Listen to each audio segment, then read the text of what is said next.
Hello everyone, welcome to অক্সিজোম NEET.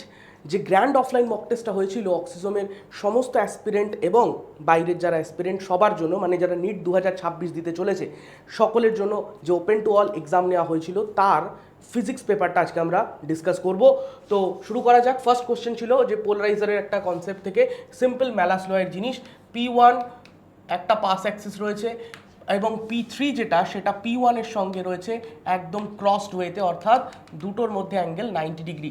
এদের মাঝখানে একটা P2 পোলারাইজার বসানো হয়েছে, যেখানে P2 অ্যান্ড P3 মধ্যে, P2 আর P3 মধ্যে অ্যাঙ্গেল আমার কাছে বলে দেওয়া রয়েছে 60 ডিগ্রি।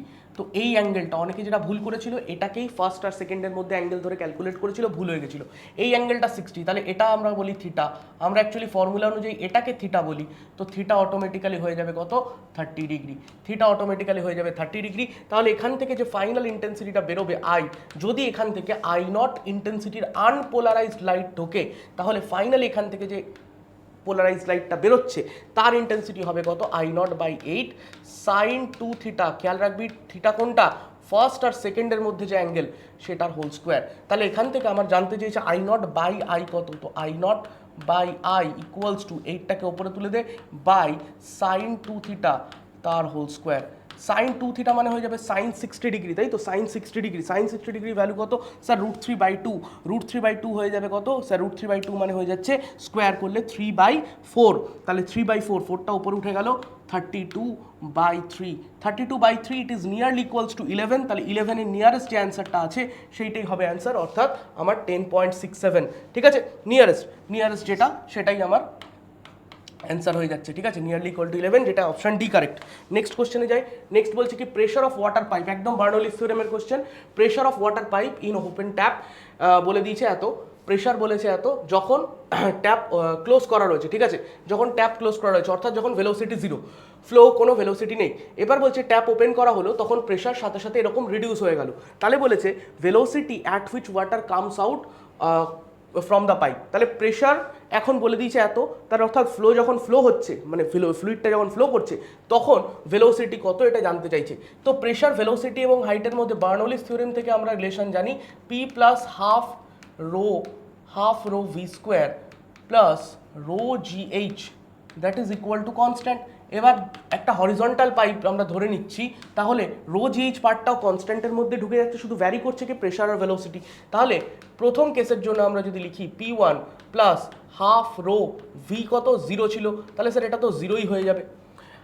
ইকুয়ালস টু সেকেন্ড কেসে যখন ওটাকে খুলে দেওয়া হলো তখন কি স্যার? তখন হচ্ছে P2 হচ্ছে প্রেশার প্লাস স্যার ভেলোসিটি এবার হয়ে গেছে হাফ রো ভি স্কোয়ার। আমরা ধরে নিলাম ভেলোসিটি হয়ে গেছে ভি স্কোয়ার। তাহলে এখান থেকে আমি ইজিলি লিখতে পারি যে P1 minus P2 equals to half rho v square. তাহলে এখান থেকে v square equals to P1 minus P2 into 2 by rho. ঠিক আছে, তাহলে এবার ক্যালকুলেট করা যাক। P1 কত হচ্ছে? P1 হচ্ছে 5.5 আর এটা 5, তাহলে হচ্ছে 0.5 10⁵ হয়ে গেল ইন্টু 2 ডিভাইডেড বাই রো কত স্যার? রো যদি আমি হিসেব করি SI ইউনিটে তাহলে এটা হয় 1000। ওয়াটার তো ওয়াটার বলেছে, তাহলে ওয়াটার ডেন্সিটি SIতে লিখলে 1000 kg/m³। তাহলে এখান থেকে 1000 এদিকে কাটলে তাহলে 10 স্কোয়ার মানে 100 পড়ে থাকবে, আর এদিকে 2 আর 0.5 কেটে গেল, তাহলে পড়ে থাকলো 100। তাহলে V ইকুয়ালস টু হয়ে গেল 10 মিটার/সেকেন্ড। V ইকুয়ালস টু হয়ে যাচ্ছে 10 মিটার/সেকেন্ড, অপশন এ কারেক্ট। ঠিক আছে, নেক্সট কোশ্চেনে যাই। নেক্সট কোশ্চেন রয়েছে আমার, bullet is fired from gun, the force on bullet is given by this. ঠিক আছে, বুলেট ফায়ার করা হলো, তাহলে বুলেটের ওপর বন্দুক যে ফোর্সটা লাগালো সেটা এটা দেওয়া রয়েছে। বলছে force on the bullet become zero as soon as it leaves the barrel. বন্দুক থেকে বেরোনোর সাথে সাথেই বুলেটের ওপর ফোর্স 0 হয়ে গেল। বলেছে অ্যাভারেজ ইম্পালস। তো অ্যাভারেজ ইম্পালস মানে কি? ডেল্টা পি, অর্থাৎ change in momentum. Average impulse আমরা বার করি চেঞ্জ ইন মোমেন্টাম, তো change in momentum equals to কত হবে? F ইন্টু ডেল্টা টি, তাই তো? অ্যাভারেজ ইম্পালস এইভাবেই বেরোয়। এবার ফোর্স ইন্টু ডেল্টা টি, খেয়াল কর একটা জিনিস, এবার ফোর্সটা দেখ টাইমের ফাংশন রয়েছে, তাহলে আমরা এইভাবে তো লিখতে পারবো না। আমাদের কীভাবে লিখতে হবে তাহলে? স্যার আমাদের লিখতে হবে ইন্টিগ্রেশন FDT করে। তাই না, ফোর্স যেহেতু টাইমের ফাংশন। এবার T1 টু T2, এবার কোন টাইম থেকে কোন টাইম অবধি আমি ইন্টিগ্রেট করব, খেয়াল কর স্টার্টিংয়ে বলেছে স্টার্টিং তো T=0তেই হবে, তাহলে T1=0, অসুবিধা নেই। এবার T2 কতক্ষণ ধরে ইম্পালস কাজ করেছে, কতক্ষণ ধরে ফোর্সটা কাজ করেছে, যতক্ষণ বুলেটটা ব্যারেলের মধ্যে ছিল। যেই বুলেটটা ব্যারেল থেকে বেরিয়ে গেছে ফোর্স 0 হয়ে গেছে, তাহলে বুলেটটা কতক্ষণ ধরে ব্যারেলের মধ্যে ছিল সেটা দেখি না, যতক্ষণ পরে ফোর্স 0 হয়েছে ততক্ষণ অবধি ব্যারেলে ছিল। যতক্ষণ পরে বুলেটটা ব্যারেল থেকে বেরোলো সেই মুহূর্তে তো ফোর্স 0 হলো, তাহলে ওই মুহূর্ত অবধি বুলেটটার ওপর ফোর্স কাজ করেছে। তাহলে কত টাইম অবধি না, ফোর্স যখন 0 হচ্ছে, ফোর্স কত স্যার 600 - 2 × 10⁵ t। তাহলে এখান থেকে এইটাকে যদি আমি 0 পুট করি, ফোর্স যখন 0 তখন t এর ভ্যালু কত, তাহলে 2 × 10⁵t = 600 তাহলে t = 600/2 10⁵। তাহলে এখানে চলে আসছে আমার 3 10⁻³ 3 10⁻³ ঠিক আছে, এখানে দুটো জিরো কাটলো, তিনটে জিরো উপরে গেল, তো 3 10⁻³, তাহলে আমার টাইম চলে এলো 3 10⁻³ ওকে। এবার তাহলে এখানে যদি বসিয়ে দিই, আমার ইন্টিগ্রেট করলে কত আসবে, 600t - 2 10⁵t²/2 ইন্টিগ্রেট করলে 2 2 টাটা হয়ে গেল। তাহলে লিমিট কত বসবে স্যার, লিমিট বসবে 0 থেকে এই যে 3 10⁻³ এই অবধি লিমিট বসবে। চল বসাই এক এক করে। আপার লিমিট যদি বসাই তাহলে 600, তাহলে 3 6 18, আর দুটো জিরো আছে এখানে তিনটে, তাহলে 1.8 মাইনাস এখানে কত হচ্ছে স্যার, এখানে t² মানে 9, তাহলে 9 হবে 10⁻⁻6, এখানে 10⁵, তাহলে 10⁻⁻1, তাহলে 0.9, তাহলে এখানে ক্যালকুলেট করলে আমার চলে আসবে 0.9 অ্যান্সার। ঠিক আছে, 0.9 নিউটন সেকেন্ড, এইটা হয়ে যাবে অ্যান্সার। ঠিক আছে, পরেরটাই যাই। নেক্সট কি বলছে, এটা তো ডাইরেক্ট প্রশ্ন, কোনো চাপের ব্যাপার নেই। আমার এখানে কি রয়েছে, তিনটে লেন্স আমি দেখতে পাচ্ছি। এই একটা লেন্স যার ফোকাল লেন্থ f1, এই একটা লেন্স যার ফোকাল লেন্থ f2, এই একটা লেন্স যার ফোকাল লেন্থ f3। তো আমরা জানি এরকমভাবে তিনটে সেগমেন্টে ডিভাইড করে দিতে হয়। তো ফার্স্ট সেগমেন্টটা কীরকম স্যার, ফার্স্ট সেগমেন্টটা একটা প্লেনো কনকেভ লেন্স। তো প্লেনো কনকেভ লেন্সের ফোকাল লেন্থ কত হয়, -r/μ লিকুইড -1, তাই না ভাই? এই মেটেরিয়ালটা তো লিকুইডের রিফ্র্যাক্টিভ ইন্ডেক্সে লিখবো, তাই না? এই যে f1 আর f2 এই দুটো তো লিকুইড দিয়ে তৈরি একটা লেন্স হিসাবে ভাবতে পারি। বেশ, তাহলে এইটাই হবে আবার f2। আর স্যার f3 কত হবে স্যার, f3 হচ্ছে একটা বাইকনভেক্স বা আমি বলতে পারি ইকুইকনভেক্স লেন্স, তাই তো, ইকুইকনভেক্স লেন্স। তাহলে ইকুইকনভেক্স লেন্স যেহেতু, তাহলে r/2 মিউ লেন্স -1, এই মিউএলটা হচ্ছে মিউ লিকুইড -1। এবার আমি f1 আর f1 f2 f3 ক্যালকুলেট করবো by putting all the data. আমার কাছে আর দেওয়া রয়েছে, ঠিক আছে, আমার কাছে আর দেওয়া রয়েছে। আচ্ছা, লেন্সের ফোকাল লেন্থ তো বলাই ছিল, লেন্সের ফোকাল লেন্থ এটাকে যদি আমি 20 সঙ্গে ইকুয়েট করি, আমি কি এখান থেকে আর ক্যালকুলেট করতে পারবো? ইয়েস স্যার, অবশ্যই পারবো। তাহলে r = 20 × 2 × মিউ লেন্স কত স্যার, মিউ লেন্স হচ্ছে in year material has refractive index 1.50, তো 1.5 - 1 তাহলে 0.5 মানে হাফ, তাহলে 2 2 টাটা হয়ে গেল। তাহলে r = পেয়ে গেছিস তুই 20, আর 20কে এখানে বসা, তুই f1 f2 পেয়ে যাবি। ঠিক পাবি তো? দেখ, লিকুইডের রিফ্র্যাক্টিভ ইন্ডেক্সও দেওয়া রয়েছে 1.6 করে। এবার ফাইনালি তোকে এই লেন্সটার এই গোটা সিস্টেমটার কম্বিনেশন বার করতে হবে। 1/f equivalent = 1/f1 + 1/f2 + 1/f3, sign সমেত ঠিকঠাক বসাবি, আরামসে তোর অ্যান্সার চলে আসবে। ঠিক আছে, ক্লিয়ার একদম, কোনো অসুবিধা নেই, ডাইরেক্ট অ্যান্সার আসবে, ক্যালকুলেশন নিজে করবি। পরেরটা কি বলছে, large number of liquid drops each of radius small r coalesce to form a single drop of capital R. তো এরকম প্রশ্নে আমাদের ডাইরেক্টলি প্রথম কথা কার মাথায় আসে sir, volume conservation. 4/3π R³ = n × 4/3π r³, এখান থেকে আমরা একটা হিসাব পাই কি, ক্যাপিটাল R = n⁻⁻³ × স্মল আর। ঠিক, ভলিউম কনজারভেশন থেকে আমরা এই রেজাল্টটা পাই। এবার বক্তব্য কি, the energy released in this process. Sir energy release কত হয় স্যার, ওয়ার্ক ডান = ΔU = T। স্যার এখানে ড্রপ বলেছে না বাবল বলেছে, স্যার ড্রপ বলেছে, তার মানে কোনো 2 মাল্টিপ্লাই হবে না, তাহলে শুধু T × কত স্যার 4πr² n⁻⁻1/3 -1, একদম ঠিক, n⁻⁻1/3 -1। তাহলে এবার এখানে যদি বসাই sir, T × 4πr² n to the power 1/3 মানে কত sir? Capital R by small R minus 1। Sir অপশানে আমি দেখতে পাচ্ছি এইরকম এরকম স্ট্রাকচার রয়েছে, অর্থাৎ 1 বাই ক্যাপিটাল আরও আছে। তো আমি এখান থেকে ক্যাপিটাল আর বার করে নিই, একটা ক্যাপিটাল আর একটা বার করে নিই, তাহলে স্যার 4/4 আর কিউব হয়ে গেল। তাহলে এখান থেকে চলে এলো 1 by small R minus 1 by capital R, কোনো ক্ষতি নেই স্যার। এবার স্যার দেখতে পাচ্ছি এটা ভলিউম দেখতে লাগছে, এটাকে ভলিউম দেখতে লাগছে, তো ভলিউম বানিয়ে দিই না এটাকে, তাহলে ভলিউম বানিয়ে দেওয়া যাক। তাহলে ভলিউম বানালে কত হবে স্যার? এখানে 3 আর 3 দিয়ে যদি ওপরে নিচে মাল্টিপ্লাই করে দিই, তাহলে ওপরে মাল্টিপ্লাই করলে 3 রইল, নিচে যেই আমি 3 মাল্টিপ্লাই করবো তাহলে এটা হয়ে যাবে 4/3 পাই আর কিউব, তার মানে এটা হয়ে যাবে ভলিউম। তাহলে স্যার এটা হয়ে যাবে ভলিউম, ভালো কথা। তাহলে 1 by small R minus 1 by capital R. Okay sir, ভলিউমের টার্মস আমার দরকার নেই, আমার ডেন্সিটি দরকার, তাই তো? ডেন্সিটির টার্মসে অ্যান্সার হচ্ছে। আচ্ছা, বার করতে কি দিয়েছে সেটা তো দেখি। আমাদের বলেছে এই যে এনার্জিটা রিলিজড হলো, that is converted into kinetic energy of the big drop. তাহলে kinetic energy of the big drop half M V square লিখতে পারি, সেইটা ইকুয়ালস টু এই রিলিজড এনার্জিটা, তাহলে 3t into volume into 1 by small R 1 by capital R. ঠিক, তাহলে এখান থেকে আমার কি চাই স্যার? আমার স্পিড চাই, তো ভি চাই, তো ভি ইকুয়ালস টু 3, এখানটা 2 গেল, তাহলে 6t। আর স্যার মাস ভলিউমের নিচে চলে আসবে sir, mass by volume density হয়, ভলিউম বাই মাস, তাহলে রো হবে 1/ρ হবে, তাই তো? ডেন্সিটি নিচে চলে আসবে, উল্টে যাবে। আর এদিকে তো আমার 1 by small R minus 1 by capital R রয়েছেই, তাহলে ভি স্কোয়ার ইকুয়াল টু এটা, তাহলে ভি ইকুয়ালস টু ফাটাস করে রুট মেরে দে এবং এটায় দাগা 4 নাম্বার নিয়ে বাড়ি যা। পরের কোশ্চেন খুব সোজা পাতি প্রশ্ন, তোকে দেখতে হবে কি কোন ডায়োডটা ফরওয়ার্ড বায়াস কোনটা রিভার্স বায়াস। এটা হাই পোটেনশিয়াল, এটা লো পোটেনশিয়াল, তাহলে দেখতেই পাচ্ছি এটা ফরওয়ার্ড বায়াস, এটা ফরওয়ার্ড বায়াস, এইটা রিভার্স বায়াস, তাহলে এই লাইনটা বেকার। ঠিক, এই লাইনটা বেকার। তাহলে কারেন্ট অ্যাকচুয়ালি কোন কোন রেজিস্ট্যান্সের মধ্যে দিয়ে যাচ্ছে না, দেখাই যাচ্ছে কারেন্ট যাচ্ছে এইভাবে, একটা যাচ্ছে কারেন্ট এই পুচোগুর চলে এলো, আবার আরেকটা যাচ্ছে এইখান থেকে ভেঙে এইভাবে। তাহলে দেখ কোন কোন রেজিস্ট্যান্সটার মধ্যে দিয়ে কারেন্ট যাচ্ছে। স্যার আমি যদি এটাকে ব্রেক করি, আমি যদি সার্কিটটাকে একটু ব্রেক করি, সার্কিটটাকে ব্রেক করলে দুটো ব্রাঞ্চ আমি দেখতে পাচ্ছি, এটা আমার 10 ভোল্ট ব্যাটারি, আমি দুটো ব্রাঞ্চ দেখতে পাচ্ছি, একটা ব্রাঞ্চ এইটা দিয়ে, একটা ব্রাঞ্চ এইটা দিয়ে,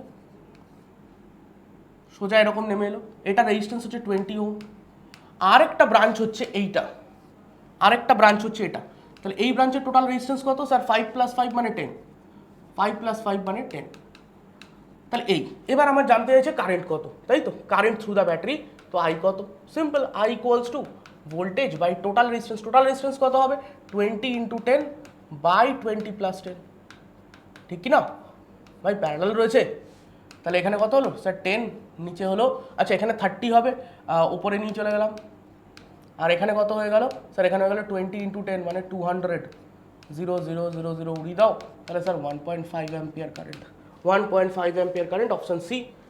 নেক্সট কি বলছে? ফলোইং গিভেন ইকুয়েশন, আচ্ছা কোনটা কি হবে? আমাকে একটা স্টেশনারি ওয়েভের ইকুয়েশন দিয়ে দেওয়া হয়েছে, তাহলে y = 0.06 সাইন। লোকে এই যে ম্যাচ দা কলাম দেখে এত চাপ নিয়ে ফেলেছে, ম্যাচ দা কলাম নিয়ে কেন অত চাপ নেওয়া? জাস্ট দেখে দেখে ডাইরেক্ট মারবো না, ম্যাচ দা কলাম এমন কিচ্ছু চাপের ছিল না, এর থেকে বেশি চাপের আসতে পারে, ঠিক আছে? বাট তোরা এইগুলো দেখে কেন ভয় পেয়েছিস? এগুলো যদি প্রপারলি একটু অবজার্ভ করিস, ঠিক আছে, 1 মিনিটও দিতে লাগবে না, 30 সেকেন্ড অবজার্ভ করলেই কোশ্চেনগুলো হয়ে যেত। 0.06 সাইন 2πx cos 5πt, তোরা সমস্তটা সলভ করতে পারিস, কিন্তু আমি বলছি যে তুই ডাইরেক্ট দেখে মারবি কিভাবে? তুই এটা জানিস তো যে y = এই যে অ্যাম্পলিটিউডটা আসে, সেই অ্যাম্পলিটিউডটা স্টেশনারি ওয়েভের অ্যাম্পলিটিউডটা, এটার মধ্যে কি আসে স্যার? 2a sin kx এরকম টাইপ আসে, হ্যাঁ কি না?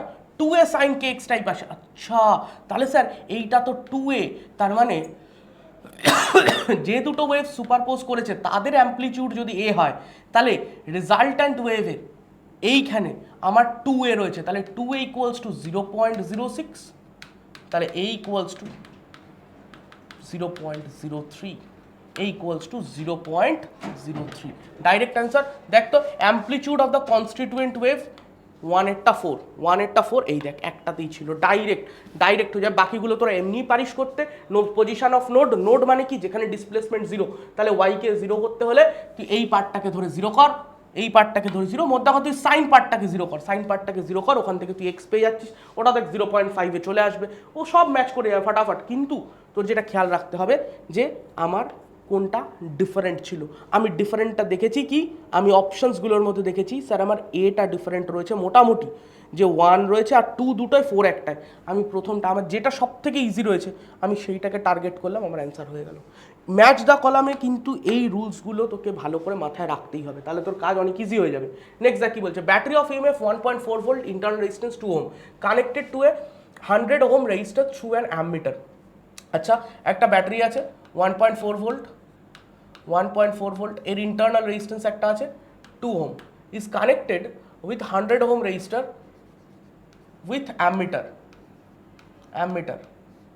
এবার কি বক্তব্য, অ্যামমিটার রেজিস্ট্যান্স রয়েছে 4/3, তাহলে এটা আইডিয়াল অ্যামমিটার নয়, খুব ভালো কথা। আর কি, এটা রেজিস্ট্যান্স কত ছিল, 100 ওহম। আবার বলেছে একটা ভোল্টমিটার লাগানো হলো, ভোল্টমিটার রেজিস্ট্যান্স কত বলা নেই, তো ভোল্টমিটার ডেফিনেটলি রেজিস্ট্যান্সের সঙ্গে প্যারালালি থাকবে, তাই তো বলছে। হ্যাঁ, potential difference across the register, তো ভোল্টমিটার কানেক্ট করা হয়েছে to measure the potential difference across register, তো রেজিস্টারের প্যারালালি তো আমি ভোল্টমিটারকে লাগাবো। এই ভোল্টমিটার রেজিস্ট্যান্স আমি ধরলাম আরভি।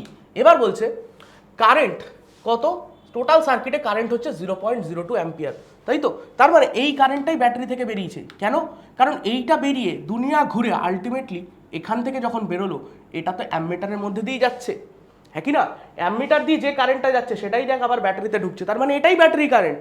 তাহলে তোকে সিম্পলি ইকুইভ্যালেন্ট রেজিস্ট্যান্স বার করতে হবে, বা ইকুইভ্যালেন্ট রেজিস্ট্যান্স কত হবে সার্কিটের। স্যার এখানে 2 রয়েছে, এখানে 4/3 রয়েছে, তাহলে ফটাফট এই দুটোকে আগে তো অ্যাড করে দিই, এই দুটোকে আগে অ্যাড করে দিলাম সিরিজে, প্লাস এবার স্যার এই দুটোর প্যারালাল কম্বিনেশন, তার মানে RV 100 divided by RV plus 100, তাহলে এইটা হয়ে গেল আমার ইকুইভ্যালেন্ট রেজিস্ট্যান্স।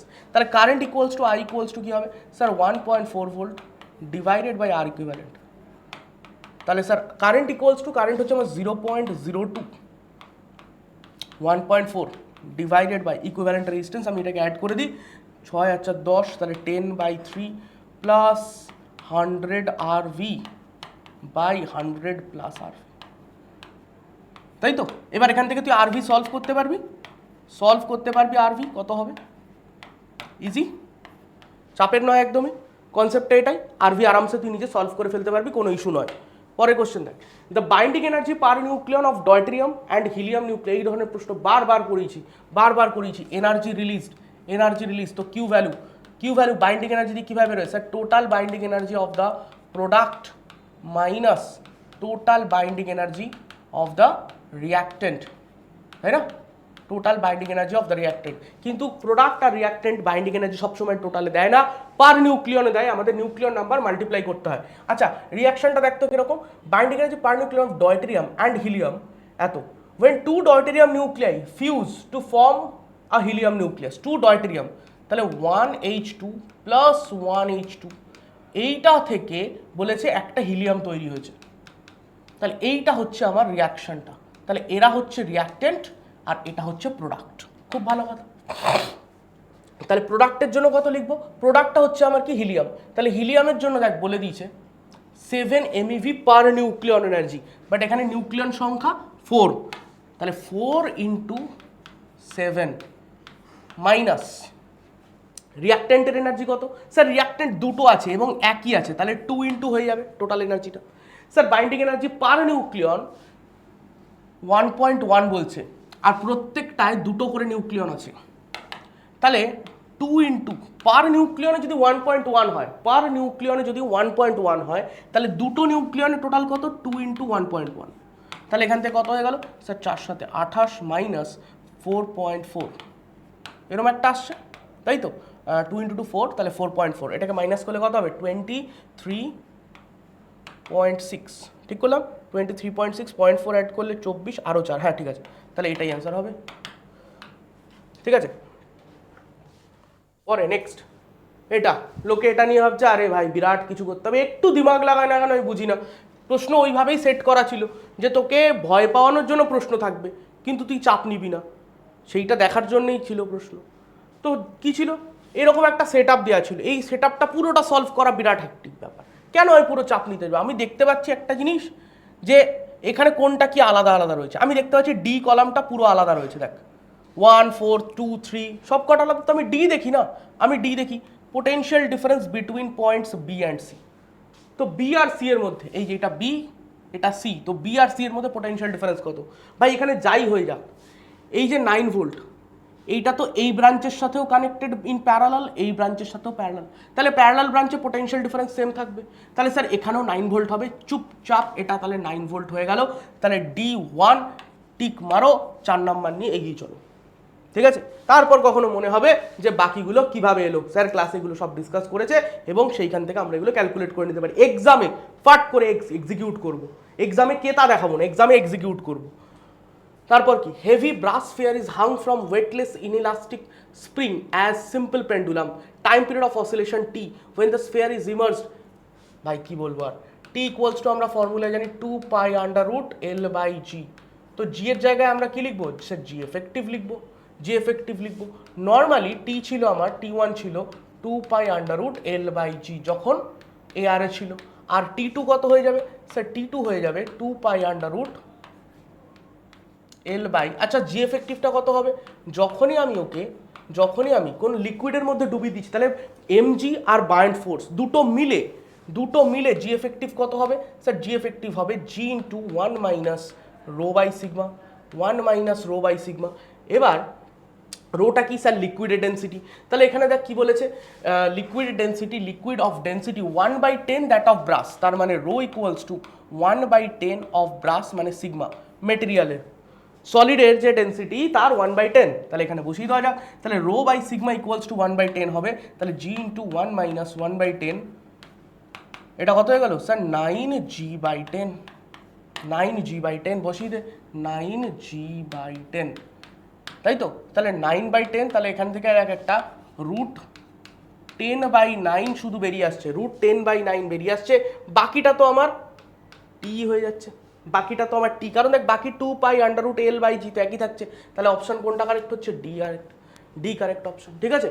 পরের question, when metal is elongated by hanging a load on it the fractional change in volume এর fractional change কি, ভলিউমের fractional change কি, দেখ আমরা জানি ভলিউম ইকুয়ালস টু কি হয়, একটা রড বা ওয়্যারের ক্ষেত্রে volume equals to pi R square L, ঠিক, volume equals to pi R square L. তাহলে আমরা যদি fractional change in volume calculate করতে যাই, সিম্পলি আমরা সেই ডিফারেন্সিয়াল মেথড বা এরর অ্যানালিসিসে যেরকম করতাম সেরকমভাবে করা যেতে পারে, delta V by V equals to, pi তো কনস্ট্যান্ট অসুবিধা নেই, তাহলে 2 delta R by R into plus delta L by L, done. এবার দেখ এই ডেল্টা আর বাই আরকে আমি কিভাবে তাড়াতে পারি, স্যার পোয়াজো রেশিও দিয়ে তাড়াতে পারি, তাহলে sigma equals to minus delta R by R divided by delta L by L, তাই না? এটা কি ছিল স্যার, এটা ছিল হচ্ছে ল্যাটারাল স্ট্রেন, এটা হচ্ছে লংজিটিউডনাল স্ট্রেন, ক্লিয়ার? তাহলে এখান থেকে আমি ডেল্টা আর বাই আর কত লিখতে পারি, sir delta R by R equals to minus sigma delta L by L, চুপচাপ এখানে বসিয়ে দে, তাহলে 2 minus sigma delta L by L plus delta L by L, তাহলে এখানে কত হয়ে গেল, sir delta V by V equals to minus 2 sigma plus 1 into delta L by L. তো চেক কর এইটা কি কনস্ট্যান্ট, একদম স্যার এটা কনস্ট্যান্ট, তাহলে ডেল্টা ভি বাই ভি কি ডেল্টা এল বাই এল এর সাথে প্রপোর্শনাল, একদম স্যার একদম প্রপোর্শনাল।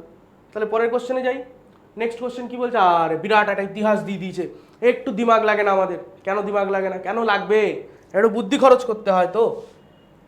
এটা কি বলেছে স্যার, এটা তো গস ল এর মতো মনে হচ্ছে, কিন্তু এটা তো গ্র্যাভিটেশনের জন্য, আমি বলেছিলাম গস ল সেই সমস্ত ফোর্সের জন্য ভ্যালিড বা সেই সমস্ত ফিল্ডের জন্য ভ্যালিড যারা ইনভার্স স্কোয়ার ল মেনে চলে, তাহলে গ্র্যাভিটেশনও তাই ইনভার্স স্কোয়ার ল মেনে চলে, তাহলে এখানেও গস ল ভ্যালিড।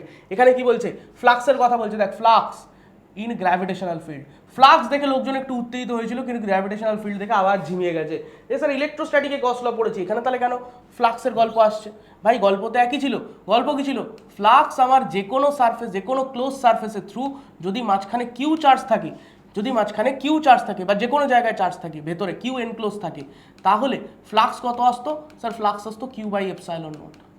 এটা কি ইন্ডিপেন্ডেন্ট অফ শেপ হতো, একদম sir independent of shape and size, independent of shape and size, independent of shape and size. আচ্ছা তাহলে স্যার যদি এর মধ্যে মাস থাকে তাহলে কি হবে, স্যার যদি মাস থাকে এর মধ্যে, এম মাস রয়েছে, ঠিক আছে, তাহলে স্যার ফ্লাক্স কত হবে? তাহলেও তো গ্র্যাভিটেশন ফ্লাক্স আসবে। কেন? কারণ স্যার মাস মানে এর চারপাশে আমি যখনই ইউনিট মাস রাখবো, 1 কেজি ইউনিট মাস রাখছি, তো এই মাসটা তোকে অ্যাট্রাক্ট করবে, তাহলে এইটা হবে গ্র্যাভিটেশন ফিল্ড লাইন্স, হ্যাঁ কি না? গ্র্যাভিটেশন ফিল্ড লাইন্স, তাহলে দেখ ফিল্ড লাইন্সগুলো ঢুকছে, তাহলে ডেফিনেটলি একটা ফ্লাক্স ঢুকছে, তাহলে এখান থেকে ফ্লাক্স কত লিখবো স্যার? এখানেও ফ্লাক্স হয়ে যাবে একই, এইভাবেই লিখি না স্যার? এটা তো কিউ বাই এপসাইলন নট ছিল, এবার কত লিখবো? বুদ্ধি খরচ কর। অ্যাকচুয়ালি ম্যাথমেটিক্যালি করতে গেলে অনেক কিছু বলা যায়, এক্সামে বুদ্ধিটা লাগাবো কোথায়? এক্সামে বুদ্ধি লাগাবো কোথায় স্যার? গ্র্যাভিটেশন আর ইলেকট্রোস্ট্যাটিক ফোর্সের মধ্যে একটা কনস্ট্যান্টের গল্প ছিল।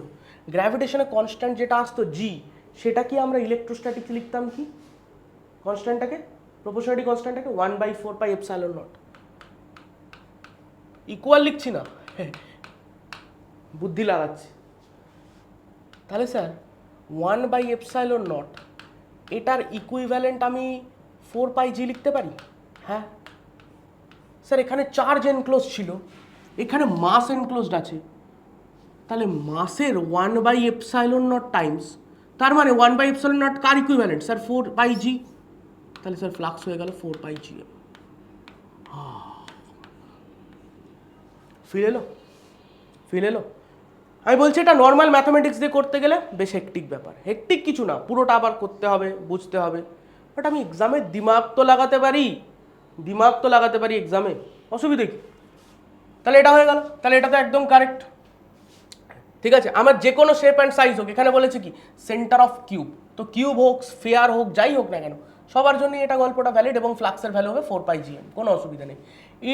রিজন কি বলছে? If the direction of the field due to a point source is radial and its dependence on distance R from the source is given as 1/r², তাহলে ফ্লাক্স এটা valid. Already বললাম তো, ইনভার্স স্কোয়ার ল যারা মানে, দেখবি ক্লাসের নোটেও লেখা আছে ইনভার্স স্কোয়ার ল যারা মানে তাদের সবার জন্য গস ল ভ্যালিড। কিন্তু এখানে দেখ আরও একটা জিনিস দিচ্ছে, it's a flux through the close surface depends only on the strength of the source enclosed by the surface and on the size or shape। এই তো গোলমালটা এখানেই করলো, সব এতক্ষণ ঠিক চলছিল, ইনভার্স স্কোয়ার ল মানছে, ঠিক আছে, কার উপর ডিপেন্ড করছে? Strength of the source, strength of the source. এখানে চার্জ এনক্লোজ, তাহলে চার্জের ওপর ডিপেন্ড করছে, এখানে মাস এনক্লোজড, মাসের ওপর ডিপেন্ড করছে, কোনো অসুবিধা নেই। কিন্তু লাস্টে গিয়ে ঝামেলাটা করলো কি এইটা, শেপ আর সাইজের ওপর ডিপেন্ড বলছে, তার মানে ডেফিনেটলি এটা ভুল।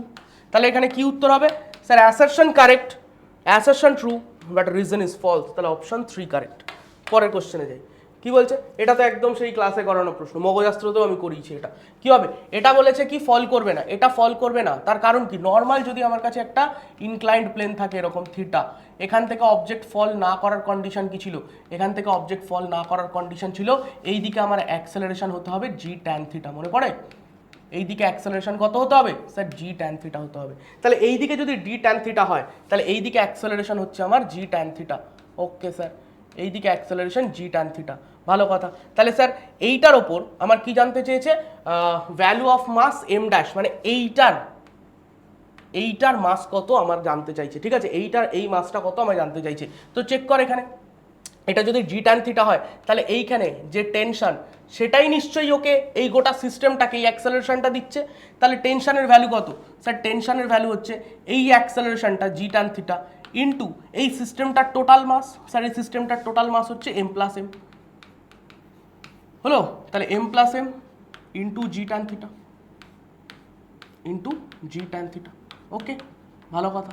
এবার খেয়াল কর, এই এম ড্যাশ মাসটাও নিচে নামছে, কারণ এটা যদি অ্যাক্সেলারেট হয় তাহলে এইটাও তো নিচেই নামছে। তো এইটা নিচে নামছে, কেন নিচে নামছে? ওর নিচের দিকে ফোর্স হচ্ছে এমজি, ওপরের দিকে টেনশন টি, ওর নিচের দিকে অ্যাক্সেলারেশন ই। তাহলে এইখানে এম ড্যাশ জি, তাহলে এখানে কি হচ্ছে? এটা যদি এফবিডি ইকুয়েশন লিখি, M dash G minus T equals to M dash A. এবার এখান থেকে তুই সলভ কর, M dash G minus A equals to T, equals to T, T এর জায়গায় এটা লিখে দে M plus M G tan theta, আর এখানে M dash into G minus এর জায়গায় কত লিখবি স্যার? এর জায়গায় লিখবো হচ্ছে G tan theta equals to এখানে M plus M G tan theta. ঠিক আছে, এবার এটাকে তুলে এপাশে তুলে নিয়ে চলে আয়, কমন নে, জি উড়ে যাবে। জি উড়ে গেলে কি থাকবে? জি উড়ে গেলে কি থাকবে? M plus M into tan theta by 1 minus tan theta, এরকম একটা থাকছে। তাহলে M dash equals to M plus M tan theta divided by 1 minus tan theta. Sir এখানে কটের টার্মসে রয়েছে, কি করা যায়? ওপরে নিচে ট্যান দিয়ে ডিভাইড করে দে, ওপরে নিচে ট্যান দিয়ে ডিভাইড করে দে, ওপরে নিচে ট্যান দিয়ে ডিভাইড করলে এই ট্যানটা উড়ে গেল, নিচে ট্যান দিয়ে ডিভাইড করলে, নিচে যদি ট্যান দিয়ে ডিভাইড করি তাহলে এখানে 1 বাই ট্যান, মানে এটা চলে এলো কট, এটা চলে এলো 1, তাহলে M plus M cot theta minus 1, M plus M cot theta minus 1, option 1 correct. ঠিক আছে, পরেরটা PV diagram of 2 gram helium. দেখ PV diagram passing through origin, PV diagram passing through origin, তার মানে ডেফিনেটলি এটা কি বুঝতে পারছি, কি বুঝতে পারছি এখান থেকে? স্যার প্রেশার ভার্সেস ভলিউম এটা এইভাবে প্রসেস করছে। Heat given to the body, আচ্ছা যখনই তোকে বলবে হিট গিভেন, হিট গিভেন আমি কি শিখেছিলাম? হিট গিভেন যদি জিজ্ঞেস করে কখনো, always go towards the first law of thermodynamics.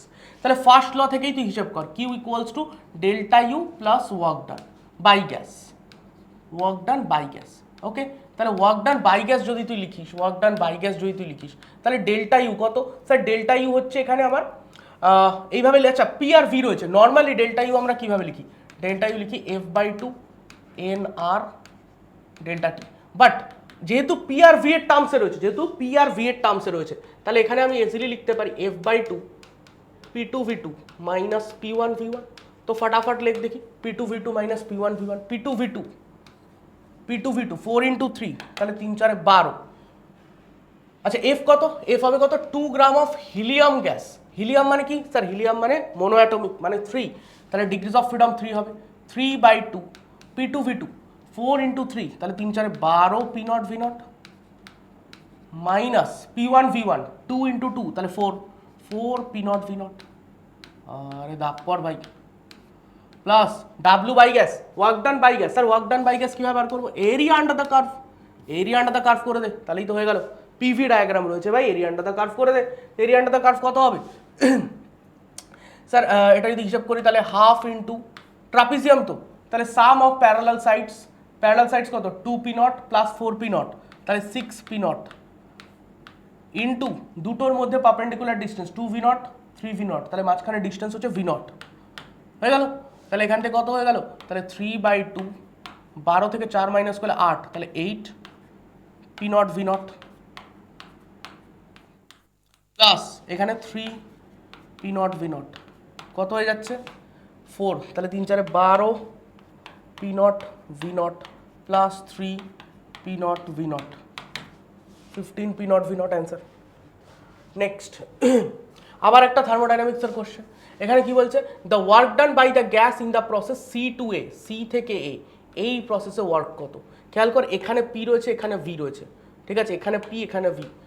Normally এটা একটা সাইক্লিক প্রসেস বুঝতে পারছি, কিন্তু যদি আমি প্রেশারকে এই অ্যাক্সেসে দিতাম, ভলিউমকে এই অ্যাক্সেসে দিতাম, তাহলে যদি সেটা ক্লকওয়াইজ হতো তাহলে আমরা বলতাম ওয়ার্ক পজিটিভ, যদি অ্যান্টি ক্লকওয়াইজ হতো বলতাম ওয়ার্ক নেগেটিভ। কিন্তু এখানে কি রয়েছে স্যার? এখানে ভি ভার্সেস পি ডায়াগ্রাম রয়েছে, ভি ভার্সেস পি ডায়াগ্রাম রয়েছে, অ্যান্ড সেখানে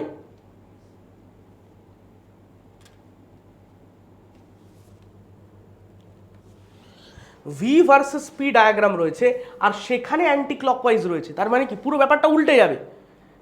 ভি ভার্সেস পিতে অ্যান্টি ক্লকওয়াইজ, ভি ভার্সেস পিতে অ্যান্টি ক্লকওয়াইজ, দেখ ভি ভার্সেস পিতে অ্যান্টি ক্লকওয়াইজ, তার মানে পিভিতে ক্লকওয়াইজ, পিভি ডায়াগ্রামে ক্লকওয়াইজ। এবার একটা জিনিস দেখ, আমার বলছে কি এ বি সি তিনটেতে টোটাল ওয়ার্ক ডান কত, তাহলে আমি টোটাল ওয়ার্ক ডান আগে কীভাবে বার করব? Sir area within the cycle, easily করা যাবে। কত করা যাবে? Sir area within the cycle আমরা ক্যালকুলেট করতে পারছি কি? না স্যার ক্যালকুলেট তো করতে পারছি না, কিন্তু আমরা একটা জানি, একটা জিনিস কনফার্ম জানি, ডেল্টা ইউ তো zero, cyclic process delta U zero, তাহলে total heat given equals to, total heat given, দেখ নেট হিট গিভেন সেটা আমাকে বলে দিয়েছে 5 joule, equals to delta U plus work done, net work done by gas. এবার এটা আমি 5 লিখলাম, এখানে লিখলাম 0। এবার ওয়ার্ক ডান, তিনটে প্রসেস হয়েছে। চল, এ থেকে বি কনস্ট্যান্ট প্রেসারে ওয়ার্ক হয়েছে, তাই না? কনস্ট্যান্ট প্রেসারে ওয়ার্ক হয়েছে, তাহলে P delta V plus sir B থেকে সি ভলিউম কনস্ট্যান্ট ছিল, দেখ কনস্ট্যান্ট ভলিউম, তার মানে স্যার ওয়ার্ক 0 প্লাস সি থেকে এটাই তো বার করতে হবে, তাহলে ডাব্লু সি এ। ঠিক আছে, তাহলে এবার এখান থেকে চেক কর ডাব্লু সি ইকুয়ালস টু কত হচ্ছে, W C equals to 5 minus sir P delta V. P কত ছিল এখানে স্যার 10 ছিল প্রেসার, আর ডেল্টা ভি ছিল হচ্ছে 1 থেকে 2 মানে 1 মাইনাস 5, সরি মাইনাস 5। ঠিক আছে, মাইনাস 5, এইটা হয়ে গেল আমার টোটাল হিসাব। আচ্ছা, নেক্সট হিসাব করি। Series combination of N1 capacitors each of value C1 is charged by a source of potential difference V 4 volt. আরেকটা বলছে তাহলে C1 ক্যাপাসিটর মানে N1 খানা ক্যাপাসিটর সিরিজে ছিল, তাহলে ইকুইভ্যালেন্ট ক্যাপাসিটেন্স কত C1 বাই N1, তাই তো? ইকুইভ্যালেন্ট যদি n খানা আইডেন্টিক্যাল ক্যাপাসিটর সিরিজে থাকে তাহলে ইকুইভ্যালেন্ট কত হয় স্যার C বাই N হয়। কি হয় C বাই N হয়, তাহলে এখানে C1 by N1 into V square half. এইটা ছিল আমার ইনিশিয়াল ছিল এটা আমি বললাম U1। আচ্ছা, এখানে 4V স্কোয়ার 4 ভোল্ট ছিল, তাহলে 4 ভোল্ট ছিল, তাহলে 4 স্কোয়ার মানে 16 ডান, 16V স্কোয়ার। এটা ছিল আমার U1। আরেকটা কি স্যার, আরেকটা রয়েছে আরেকটা কম্বিনেশন নেওয়া হয়েছে N2 খানা ক্যাপাসিটর, প্রত্যেকের ভ্যালু C2, সেটা আবার প্যারালালে কানেক্ট করা রয়েছে।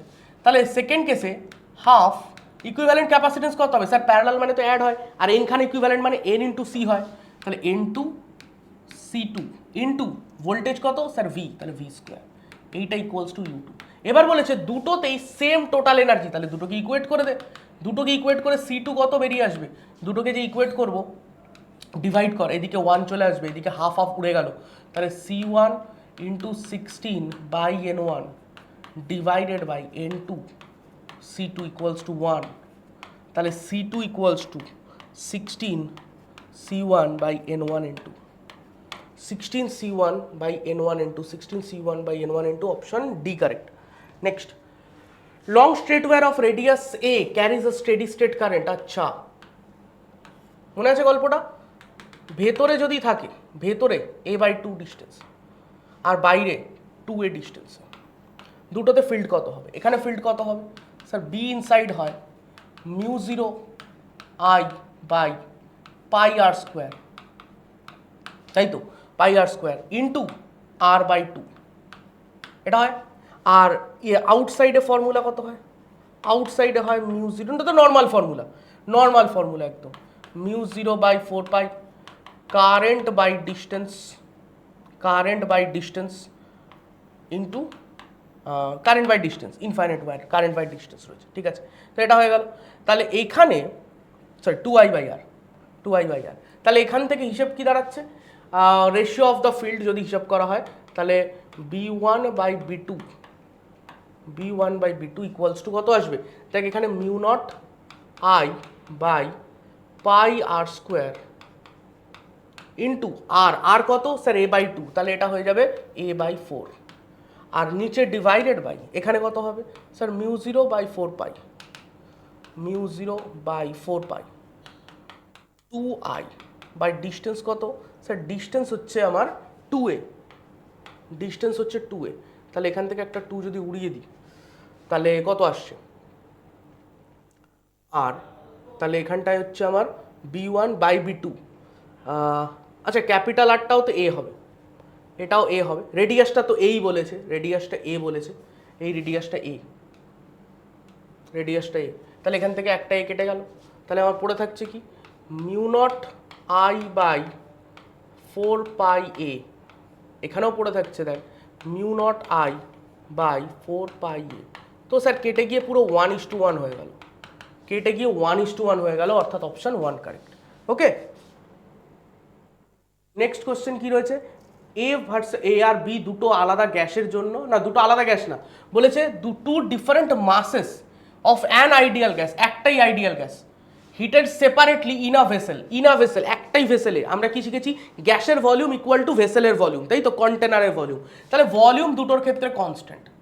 আচ্ছা প্রেশার ভার্সেস টেম্পারেচার, গ্রাফটা স্ট্রেট লাইন দেখাচ্ছে, কেন দেখাচ্ছে? কারণ আমরা জানি প্রেশার আর টেম্পারেচারের মধ্যে relation pressure equals to rho R T by M হয়। যেহেতু সেম গ্যাস শুধু ডিফারেন্ট মাস নেওয়া হয়েছে, সেম গ্যাস, তাহলে এমটাও কনস্ট্যান্ট হবে, কারণ এমটা মোলার মাস, এটা গ্যাসের অ্যামাউন্টের উপর ডিপেন্ড করে না, গ্যাসের মোলার নেচারের উপর ডিপেন্ড করে, তো মোলার মাস কনস্ট্যান্ট হয়ে গেল। আচ্ছা তাহলে স্যার আমি এখান থেকে দেখতে পাচ্ছি যে পি প্রপোর্শনাল টু বা P equals to rho R by M into T, তাহলে এইটাই তো স্লোপ। পি ভার্সেস টি গ্রাফের স্লোপ কোনটা হবে? এটাই, কারণ এটাই তো Y equal to M X এর মতো দেখতে স্যার, তাহলে এইটাই হবে স্লোপ, অর্থাৎ স্লোপটা আমি ডাইরেক্টলি প্রপোর্শনাল টু রো লিখতে পারি, কারণ এম তো কনস্ট্যান্ট বুঝেই গেছি, আর তো ইউনিভার্সাল কনস্ট্যান্ট, তাহলে slope directly proportional to rho. আবার রো মানে হচ্ছে মাস বাই ভলিউম, স্যার ভলিউমটাও দুটোর কনস্ট্যান্ট রয়েছে, তাহলে ভলিউমকেও সরিয়ে দিই, শুধু মাস লিখি, তাহলে স্লোপ ডাইরেক্টলি প্রপোর্শনাল টু মাস। তাহলে আমার কার রেশিও জানতে চেয়েছে? বি ইজ টু এ, তাহলে slope of B is to slope of A equals to কত হবে sir? 3m is two 2m, তাহলে 3:1 অ্যান্সার। ঠিক আছে, 3:1 এটা হয়ে গেল অ্যান্সার। ঠিক আছে, নেক্সট কোশ্চেন এগোই। নেক্সট বলছে কি এলইডি কনস্ট্রাক্টেড, খুব সোজা, ব্যান্ড গ্যাপ দেওয়া আছে, সেখান থেকে বলেছে কত ওয়েভলেন্থের লাইট বেরোবে। তো আমরা কি জানি ব্যান্ড গ্যাপ ইকুয়ালস টু, কারণ ব্যান্ড গ্যাপ যেটা থাকে সেখান থেকেই যখন ইলেকট্রন কন্ডাকশন থেকে ভ্যালেন্স ব্যান্ডে নেমে আসে, মানে এন টাইপের কন্ডাকশন ব্যান্ড থেকে পি টাইপের ভ্যালেন্স ব্যান্ডে নেমে আসে, তখন একটা এনার্জি ফোটন হিসাবে বেরিয়ে যায়, ইলেকট্রোম্যাগনেটিক এনার্জি, সেটাই আমরা পাই, তাই তো? তাহলে এইচ সি বাই ল্যামডা লিখি, এটাকে কোনো ক্ষতি নেই তো। তাহলে ল্যামডা ইকুয়ালস টু কত হয়ে যাচ্ছে? H C by E. H সির ভ্যালু কত বসাবো রে? যদি স্যার এটা ইলেকট্রন ভোল্টে হয় তাহলে এইচ সির ভ্যালু বসাই আমরা 1240, তাহলে ই এর ভ্যালু ইলেকট্রন ভোল্টে বসাই 1.9 ইভি। তাহলে ল্যামডা কি ইউনিটে বেরোবে? স্যার ল্যামডা বেরোবে ন্যানোমিটার ইউনিটে। যদি এটাকে 12400 বসাতাম তাহলে বেরোতো ল্যামডা অ্যাংস্ট্রম ইউনিটে। তাহলে 1240, তাহলে এখানে কত হয়ে গেল? এটাকে স্যার যদি 2 ভাবি অ্যাপ্রক্সিমেটলি, তাহলে 620 ন্যানোমিটার, 620 ন্যানোমিটার মানে ওই অ্যাপ্রক্সিমেটলি 6.5 10⁻⁻7 মিটার, তাই তো? অ্যাপ্রক্স অ্যান্সার, কারণ 1.9কে 2 ধরেছিলাম। আচ্ছা এটাও দেখি লোকজন কি চাপ নিয়ে ফেলেছে, কেন ভাই কেন? এখানে এই ব্যাটারি অপোজিট ওরিয়েন্টেশনে লাগানো, তাহলে ইকুইভ্যালেন্ট ইএমএফ কত হবে? স্যার বড়টা মাইনাস ছোটটা, তাহলে হলো স্যার 5 ভোল্ট। আর তাহলে কারেন্ট ইকুয়ালস টু গোটা সার্কিটে কারেন্ট কত হবে? স্যার কে পাঠাবে কারেন্ট? তাহলে স্যার এটা ডমিনেটিং, তাহলে কারেন্ট ওর কথা মতো চলবে, তাহলে এইভাবে কারেন্ট ফ্লো হবে।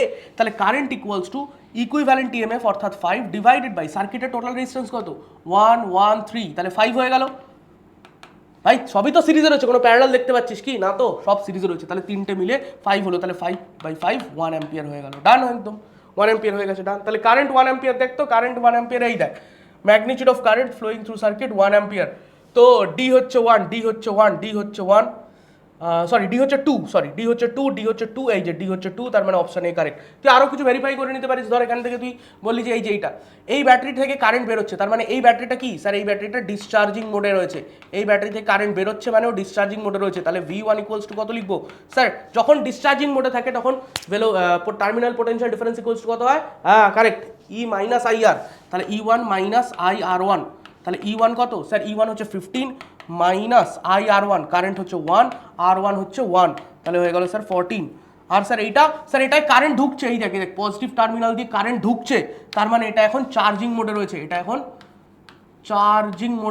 তো এটা চার্জ হচ্ছে, তো চার্জিং মোডে থাকলে V ইকুয়ালস টু কত হয় স্যার? E প্লাস IR, তাহলে E প্লাস IR, তাহলে E কত? E হচ্ছে স্যার 10 প্লাস I ইন্টু 1, তাহলে হচ্ছে 1 ইন্টু 1, তার মানে হচ্ছে 1, তাহলে এটা হয়ে গেল 11। তাহলে দেখতো এটাও মিলে যাচ্ছে। পোটেনশিয়াল ডিফারেন্স অ্যাক্রস ব্যাটারি এ, প্রথমটার অ্যাক্রসে কত হবে স্যার? 14, তাহলে A3 মিলেছে, A3। আচ্ছা তারপর V2 বি এর অ্যাক্রসে কত হবে? 11, এই যে এইটা, তাহলে এইটা এইখানে আসছে B4, দেখ সব মিলে গেছে, কোনো চাপ নেই। নেক্সট এলসিআর সার্কিট, এটা ভালো প্রশ্ন। এলসিআর সার্কিটে প্রথমে বলেছে আমার অবজার্ভ দ্যাট কে লিড করছে? কারেন্ট লিড করছে মানে কে ডমিনেটিং বলতো? কারেন্ট লিড করছে মানে কে ডমিনেটিং, কারেক্ট বলেছিস, ঠিক বলেছিস, কারেন্ট লিড করছে মানে ভোল্টেজ ডমিনেট করছে মানে ভিসি ডমিনেটিং, তাই তো, ভিএলটা ছোট ভিসি বড়, তাহলে আমি ইজিলি বলতে পারি এখানে এক্সি ইজ গ্রেটার দ্যান এক্সএল, ঠিক তো, তাই জন্যই ভোল্টেজ ল্যাগ করছে, কারেন্ট লিড করছে। এবার আমায় কি বানাতে হবে, আমায় বানাতে হবে এমন চেঞ্জ করতে হবে সার্কিটে যাতে পাওয়ার ফ্যাক্টর ইউনিটি হয়ে যায়। পাওয়ার ফ্যাক্টর ইউনিটি কখন হয়, যদি স্যার রেজোনেন্স কন্ডিশন হয়, অর্থাৎ আমাকে বানাতে হবে এক্সি ড্যাশ ইকুয়ালস টু এক্সএল। আমার নতুন ইন্ডাকটিভ ক্যাপাসিটেন্স, এই সরি ক্যাপাসিটিভ রিঅ্যাক্টেন্সকে বানাতে হবে ইন্ডাকটিভ রিঅ্যাক্টেন্সের সমান। তাহলে আমি কি করব, স্যার আমরা জানি এক্সি ইকুয়ালস টু হয় 1/ωc, তো আমায় কি করতে হবে, এটা তো বেশি ছিল, ভালো করে বোঝ, এটা বেশি ছিল, এটাকে তাহলে কমাতে হবে যাতে এটার সমান হয়, ঠিক, এটা এক্সেল এর থেকে বেশি ছিল, তাহলে এটা কমাতে হবে। স্যার এটা কমবে মানে সি বাড়বে, সি বাড়বে। আচ্ছা ক্যাপাসিটেন্স কিভাবে বাড়ানো যেতে পারে, সিরিজে কানেক্ট করে না প্যারালালে, স্যার প্যারালালে ক্যাপাসিটেন্স অ্যাড হয়, তাহলে ক্যাপাসিটেন্স বাড়ানো যেতে পারে যদি আমি প্যারালালে কানেক্ট করি, তাহলে প্যারালালে কানেক্ট করা যাক, তাহলে প্যারালাল, তাহলে সিরিজগুলো তো এমনি বাদ, তাহলে প্যারালালে, এবার কতটা প্যারালালে কানেক্ট করব, কতটা প্যারালালে কানেক্ট করব যাতে এক্সি ইকুয়ালস টু এক্সএল হয়, এক্সি ইকুয়ালস টু এক্সএল হয়, এক্সি ড্যাশ ইকুয়াল টু এক্সএল হয়। আচ্ছা এক্সি ড্যাশ ইকুয়াল টু এক্সএল, তাহলে এটা কত লিখি, এক্সি মানে হচ্ছে 1/ωc, সি তো এখন না, আমরা সি এর সাথে প্যারালালে সি ড্যাশ লাগিয়েছি, সি এর সাথে প্যারালালে সি ড্যাশ লাগিয়েছি, তাহলে টোটাল ক্যাপাসিটেন্স হয়ে গেছে C dash plus C equals to omega into L, এটা যা ছিল তাই। এবার এখান থেকে তুই হিসাব কর, তাহলে omega square L equals to C, sorry omega square equals to 1/c plus C dash, তাহলে এখান থেকে সি ড্যাশের ভ্যালু বার করতে হবে, তাহলে C plus C dash equals to 1/ω square L, তাহলে C dash equals to 1/ω square L minus C, হিসেব কর, এলসিএম আসবে ওমেগা স্কোয়ার এল, আর ওপরে আসছে কত 1 minus omega square L C, ঠিক আছে, কোন অপশনটা হচ্ছে 1 minus omega square L C by omega square L, option D correct. Series তো হবে না, প্যারালাল হবে, কেন হবে সেটাও বুঝলাম।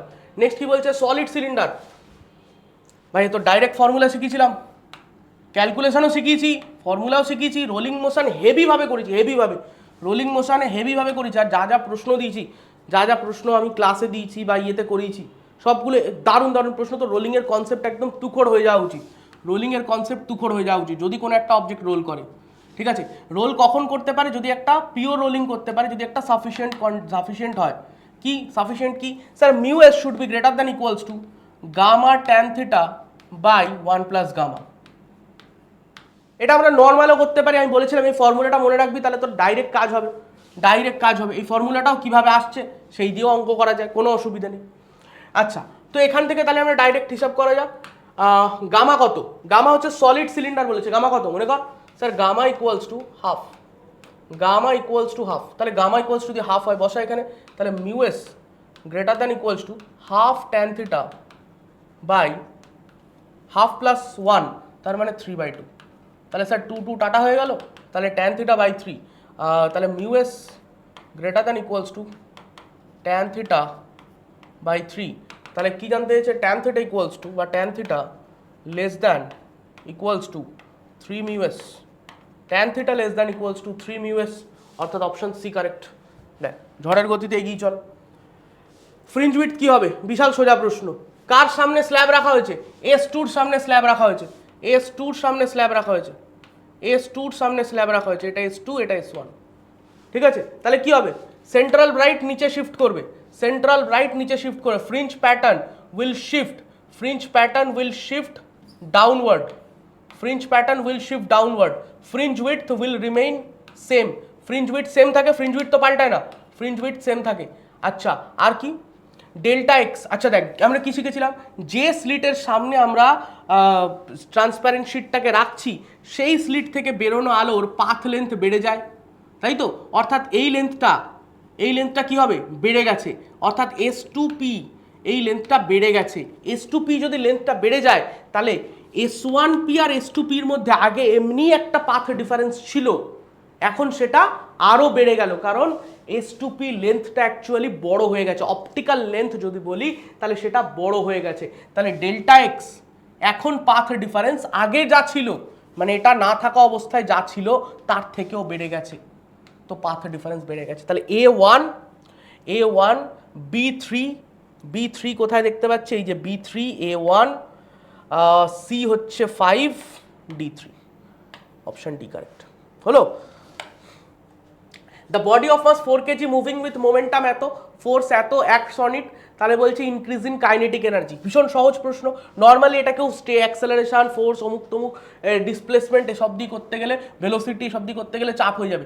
সোজা হিসাব কর, ফোর্স ইন্টু টাইম কি হয় sir, change in momentum, change in momentum. চুপচাপ ফোর্স ইন্টু টাইম কত দেখতো, কত হয় স্যার, ফোর্স এটা, টাইম 10 সেকেন্ড, মাল্টিপ্লাই করলে কত হবে, 0.2 into 10 equals to 2।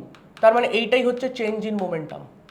Sir initial momentum ছিল 8, তাহলে স্যার ফাইনাল মোমেন্টাম কত হলো, ফাইনাল মোমেন্টাম কত হলো স্যার, ফাইনাল মোমেন্টাম হয়ে গেল 8 + 2, তাহলে হয়ে গেল 10। কেন স্যার বাড়লো, কেন কমতেও তো পারতো ফোর্সের এফেক্টে। কি বলেছে দেখ, force acts in the direction of motion, তার মানে ফোর্স মোশনকে সাপোর্ট করছে যেহেতু, তাহলে আমরা বলবো যে ওর ভেলোসিটি বাড়বে, মোমেন্টাম বাড়বে। তাহলে এইটা ছিল ফাইনাল মোমেন্টাম আর এইটা ছিল ইনিশিয়াল মোমেন্টাম, কত ছিল 8। তাহলে এবার দেখ ফাইনাল মোমেন্টাম থেকে তুই ফাইনাল কাইনেটিক এনার্জি লিখতে পারিস p²/2m করে। আচ্ছা স্যার, তাহলে p²/2m, তাহলে 100/2m মানে হচ্ছে 2 × 4, তাহলে 8। আর এইদিকে ইনিশিয়াল কাইনেটিক এনার্জি আবার p²/2m, তাহলে এটা কত হয়ে গেল স্যার 64/8, তাই তো। তাহলে কি জানতে চেয়েছে, কাইনেটিক এনার্জির ইনক্রিজ কত, তাহলে delta K equals to final minus initial, তাহলে 1/8 রইল, 100 - 64, তাহলে হয়ে গেল কত স্যার 36/8, 4 × 8 = 32, তাহলে 4 পয়েন্ট সামথিংই হবে, হ্যাঁ 4.5ই আছে অ্যান্সার। টিক মারো, আগে বাড়ো।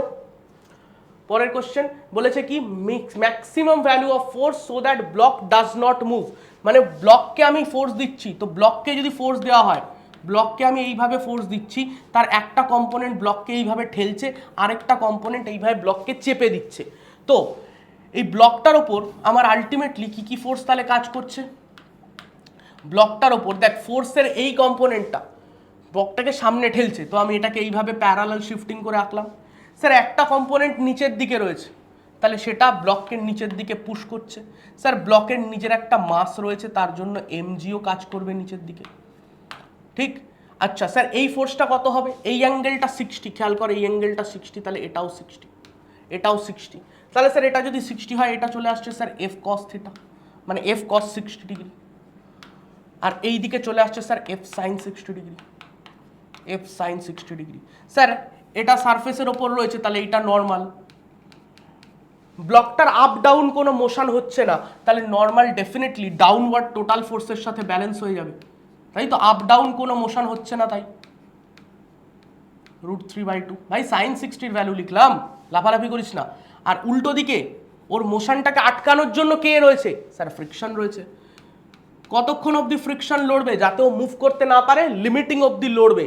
তাহলে f cos θ যতক্ষণ না এটাকে পার করছে ততক্ষণ মুভ করবে না, তাহলে f cos θ বা f cos 60 ডিগ্রি মানে f/2 বেসিক্যালি, এটা কি যতক্ষণ f লিমিটিং এর সমান থাকছে ততক্ষণ অবজেক্ট মুভ করবে না, এটাকে ছাড়িয়ে গেলে এবার মুভ করবে। তাহলে f লিমিটিং কত স্যার, আমরা জানি f লিমিটিং মানে μs × n, ফাটাফাট বসিয়ে দে তো দেখি n এর ভ্যালুটা। তাহলে এখান থেকে f/2 ইকুয়ালস টু μs মানে কত, μs মানে 1/2 √3। আচ্ছা n এর ভ্যালু স্যার mg, m হচ্ছে স্যার √3 × 10, তাহলে 10 √3 লিখলাম। আচ্ছা এটা √3 ছিল, আচ্ছা 10 √3 লিখলাম, mg হয়ে গেল, প্লাস f √3/2, f √3/2। আচ্ছা স্যার যেই এটাকে ভেতরে ঢুকিয়ে দেবো, এখান থেকে 2 হাওয়া করে দিলাম, তাহলে f ইকুয়ালস টু, এখানে থাকলো আমার 10, দেখ এখানে থাকলো 10, যে এটাকে ভেতরে ঢুকিয়ে দিলাম, √3 কেটে গেল, 10, আর এখানে প্লাস পড়ে থাকলো f/2, তাহলে f - f/2, তাহলে f/2 এটাই পাশে এলো ইকুয়ালস টু 10, তাহলে f equals to 20, f equals to 20, অর্থাৎ এ অ্যান্সার। পরিষ্কার একদম, কোনো ক্ষতি নেই, কোনো কষ্ট নেই। পরের কোশ্চেন এটা, তো এটার ওপর ফোর্স কি হবে, দেখ এই পুরো মাসটাকে আমি সেন্টারে আছে বলে ভাবতে পারি, তাই তো। আর এই রিংয়ের জন্য এইখানে ফিল্ড কত হয়, নর্মালি ইলেকট্রোস্ট্যাটিক ভাব, ইলেকট্রিক ফিল্ডের মধ্যে যদি কোনো একটা চার্জ পার্টিকেল থাকে তার উপর ফোর্স কত লাগে sir F equals to Q into E. Similarly গ্র্যাভিটেশনেও আমরা শিখেছিলাম কোনো গ্র্যাভিটেশনাল ফিল্ড যদি আই হয় কোনো জায়গায় আইজি হয় তাহলে ফোর্স কত লাগে sir F G equals to IG into small M. মানে যে মাসটার ওপর ফোর্স বার করছি সেইটা ইন্টু অন্য কোনো অবজেক্টের জন্য যে ফিল্ড তৈরি হয়েছে সেটা, তাহলেই হয়ে যাবে ফোর্সের ভ্যালু ক্যালকুলেট। তাহলে এখানেও আমরা তাই করি। রিংয়ের জন্য এখানে ফিল্ড কত আগে বার করি, রিংয়ের জন্য এখানে field I G equals to কত হবে স্যার জি ইন্টু সোর্স মাস রিংয়ের কত স্মল এম, ডিস্টেন্স কত স্যার 1.73। আচ্ছা 1.73টা ফালতু দেখতে নাম্বার, 1.73 এটাকে আমি √3 লিখতে পারি, হ্যাঁ স্যার 1.732ই তো √3 ভ্যালু হয়, তাহলে এখানে চলে এলো আমার √3, তাই তো না G M into small R, হ্যাঁ ঠিক আছে অসুবিধা নেই এইভাবে লিখি, আর R square plus X square R square plus A square, কারণ রেডিয়াস নিজের রেডিয়াস কত রয়েছে, তাহলে R square plus A square whole to the power 3/2। এইটা হলো গিয়ে ফিল্ড। তাহলে ফোর্স কত হবে, এখানে রয়েছে আমার ক্যাপিটাল এম মাস, এখানে রয়েছে ক্যাপিটাল এম মাস, তাহলে force equals to capital M into IG, capital M into IG. তাহলে ক্যাপিটাল এম কত, ক্যাপিটাল এমকে এখানে বসিয়ে দেওয়া যাক, তাহলে জি এম এম স্মল আর মানে হচ্ছে এই ডিস্টেন্সটা অ্যাকচুয়াল ডিস্টেন্স, মনে আছে স্মল আর মানে অ্যাকচুয়াল ডিস্টেন্সটা কত সেটা স্যার √3a, তাহলে √3a ডিভাইডেড বাই এখানে কত আসবে স্যার আর স্কোয়ার মানে √3a তার হোল স্কোয়ার, তাহলে 3a square plus A square whole to the power 3/2, তাহলে G M M √3a by এখানে 4a স্কোয়ারকে আমি 2a হোল স্কোয়ার লিখতে পারি, তাহলে 2 উড়ে যাবে পুরো, তাহলে 2a তার হোল কিউব মানে 8a কিউব, এখান থেকে একটা স্কোয়ার হয়ে গেল, তাহলে পড়ে থাকলো কত √3 GMM বাই 8a স্কোয়ার। দেখতে এরকম কিছু আছে কি না, একদম আছে স্যার এইটা, মানে এখানে আবার ওরা √3কে 1.73 ফিরিয়ে দিয়েছে, তো আমরাও ফিরিয়ে দিলাম, কোনো ক্ষতি নেই। পরেরটা কি বলছে, এ তো একদম সোজা, এটার বোধহয় অ্যান্সার কিতে ভুল ছিল, শুধু এই প্রশ্নটার। তাহলে রেডিও ওয়েভ কিসে ইউজ হয়, ব্রডকাস্টিং এর জন্য, X ray to detect fracture of bones, তারপর হচ্ছে গিয়ে তাহলে এটা কোনটা হচ্ছে 1 এর হচ্ছে 1 আর বি এর হচ্ছে 4, হ্যাঁ এ এর 1 বি এর 4, ঠিক আছে এ এর 1 বি এর 4, হ্যাঁ ঠিক আছে এইটা হবে। আর সি কোনটা হবে, সি হচ্ছে infrared wave to treat muscular strain আর ultraviolet absorbed by the ozone layer, ঠিক আছে তাহলে আমার এইটা হয়ে গেল সি অপশন। পরেরটা কি বলছো বক্তব্য, আচ্ছা new one is the frequency and of series limit, এই যে বিভিন্ন যে আমরা এটা এরকম কোশ্চেন ক্লাসেও করতাম, ল্যামডা দিয়ে করতাম, ল্যামডার জায়গায় নিউ দিয়ে দিয়েছে ভাই, আরও সোজা দিয়ে দিয়েছে। কি করতে হয় এই ধরনের প্রশ্নগুলো তোকে সিম্পল অ্যাটমিক এনার্জি লেভেলগুলোর ছবি আঁকতে হয়, হ্যাঁ স্যার মনে পড়েছে, এরকম ছবি কোশ্চেনে দেওয়া থাকতো এবং আমরা সেগুলোকে পাত্তা দিতাম না, তাই না, আমরা সেগুলোকে পাত্তা দিতাম না, এখানে পাত্তা দিই। New one is the frequency of series limit, sir যখন বারবার বলতো তখন পাত্তা দিতাম না, বাট এখন বুঝি কতটা জরুরি, ছবি না দিলে কতটা বাঁশ হয়ে যেতে পারে, আমার তো মাথা কাজ করে না। এই দেখ new one is the frequency of series limit of Lyman series limit মানে কি স্যার, একদম টপ থেকে পড়ছে, একদম টপ থেকেই, তাই তো, তাহলে এটার এনার্জি হচ্ছে এটার এনার্জি হচ্ছে E1, ঠিক ট্রানজিশন এনার্জি হচ্ছে E1। তারপর ν2 is the frequency of first line of Lyman মানে এটা, তাহলে এটার করেসপন্ডিং যে এনার্জি রিলিজ হবে সেটাকে আমরা বলছি E2, তার করেসপন্ডিং ফ্রিকোয়েন্সি হচ্ছে ν2। আর বলেছে ν3 is the frequency of series limit of Balmer, তো বামার মানে বামারের লাস্ট লাইন মানে 2তে পড়বে ইনফিনিটি থেকে, তাহলে এখান থেকে যে এনার্জিটা রিলিজ হবে সেটা হচ্ছে E3। তাহলে এটা তো এনার্জি ডায়াগ্রাম, তাহলে আমি ইজিলি লিখতে পারি E1 ইকুয়ালস টু, দেখ এই পুরোটা ইকুয়ালস টু কি লিখবো E2 প্লাস E3, আরে দেখ ভাই এই পুরোটা ইকুয়ালস টু এতটা প্লাস এতটা, তাই না, এই পুরোটা ইকুয়ালস টু এতটা প্লাস এতটা লিখলাম এনার্জি ডায়াগ্রাম দিয়ে। এবার সবগুলোকে এইচ নিউর ফর্মে লিখে দে, তাহলে H1 equals to H2 plus H3, তাহলে তিনখানাগুলোর মধ্যে রিলেশন কি, এইচগুলো উড়িয়ে দিলে এই ν1 ইকুয়ালস টু ν2 প্লাস ν3, কিছু আছে, হ্যাঁ তাহলে ν1 মাইনাস ν2 ইকুয়ালস টু ν3, নেক্সট কি, ফোর্স ক্যালকুলেট করতে বলেছে দুটোর মধ্যে, তাহলে এই সেম ডিরেকশনে কারেন্ট যাচ্ছে, তাহলে ডেফিনেটলি এটা অ্যাট্রাক্ট করবে, এটাকেও অ্যাট্রাক্ট করবে। তাহলে কোন ফোর্সটা বড় হবে চেক করা যাক, কোন ফোর্সটা বড় হবে। পার ইউনিট লেন্থ, দেখ 1 মিটারেই ফোর্স ক্যালকুলেট করতে বলেছে পার ইউনিট লেন্থে, তো ফোর্সের এক্সপ্রেশন আমরা জানি mu naught by 4 pi 2I1I2 by distance. তাহলে একটা ফোর্সকে আমি বললাম F1, আরেকটা ফোর্সকে বলছি F2, তাহলে F1 ইকুয়ালস টু কত হবে, মিউ নট বাই 4 পাই মানে 10 টু দি পাওয়ার -7, 2 ইন্টু কারেন্টের ভ্যালু কত 3 ইন্টু 4, তাহলে 3 4 12, 12 দুগুণে 24, একবারে লিখলাম, ডিভাইডেড বাই ডিস্টেন্স, ডিস্টেন্স কত 8 সেন্টিমিটার, 10 টু দি পাওয়ার -2 করে মিটারে নিয়ে নিলাম। F2 আবার mu 0 by 4 pi 10 to the power -7, 10 to the power -7।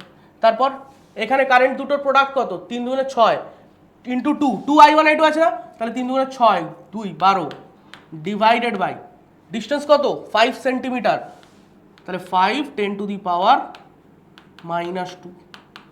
ঠিক আছে, এবার কি আমার কোন ফোর্সটা বড়, তাহলে এইটা বড়, তাই তো, তাহলে হিসাব করে দেখ, তাহলে F net equals to F1 minus F2 কত হয়ে যাচ্ছে 10 টু দি পাওয়ার -7, বাইরে এলো, আচ্ছা 10 টু দি পাওয়ার -2টাও বাইরে আসবে, আর পড়ে রয়েছে কত 24/8 মাইনাস 12/5,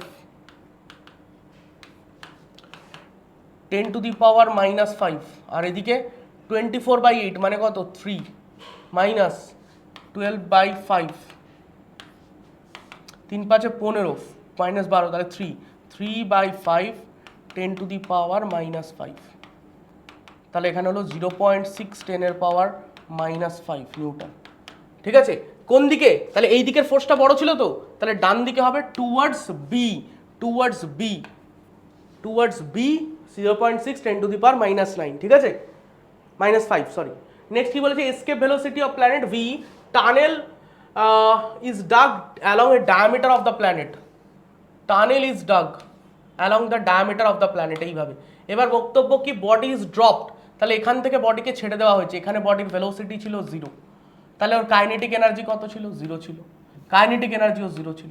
এবার এখানে যখন পৌঁছলো তখন ওর ভেলোসিটি ভি, তাই তো, এখানে যখন পৌঁছলো তখন ওর ভেলোসিটি হলো ভি, এবং সেই ভেলোসিটিটা আমাকে জানতে চাইছে কত হবে, ঠিক আছে, সেই ভেলোসিটি ভ্যালুটা জানতে চাইছে কত হবে।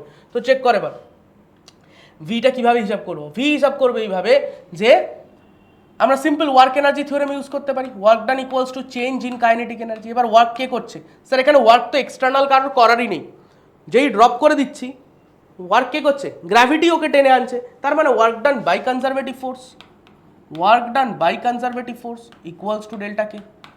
Sir work done by conservative, আচ্ছা এখানে আমি এটাকে ½ mv² - 0 লিখতে পারি একদম নির্দ্বিধায়।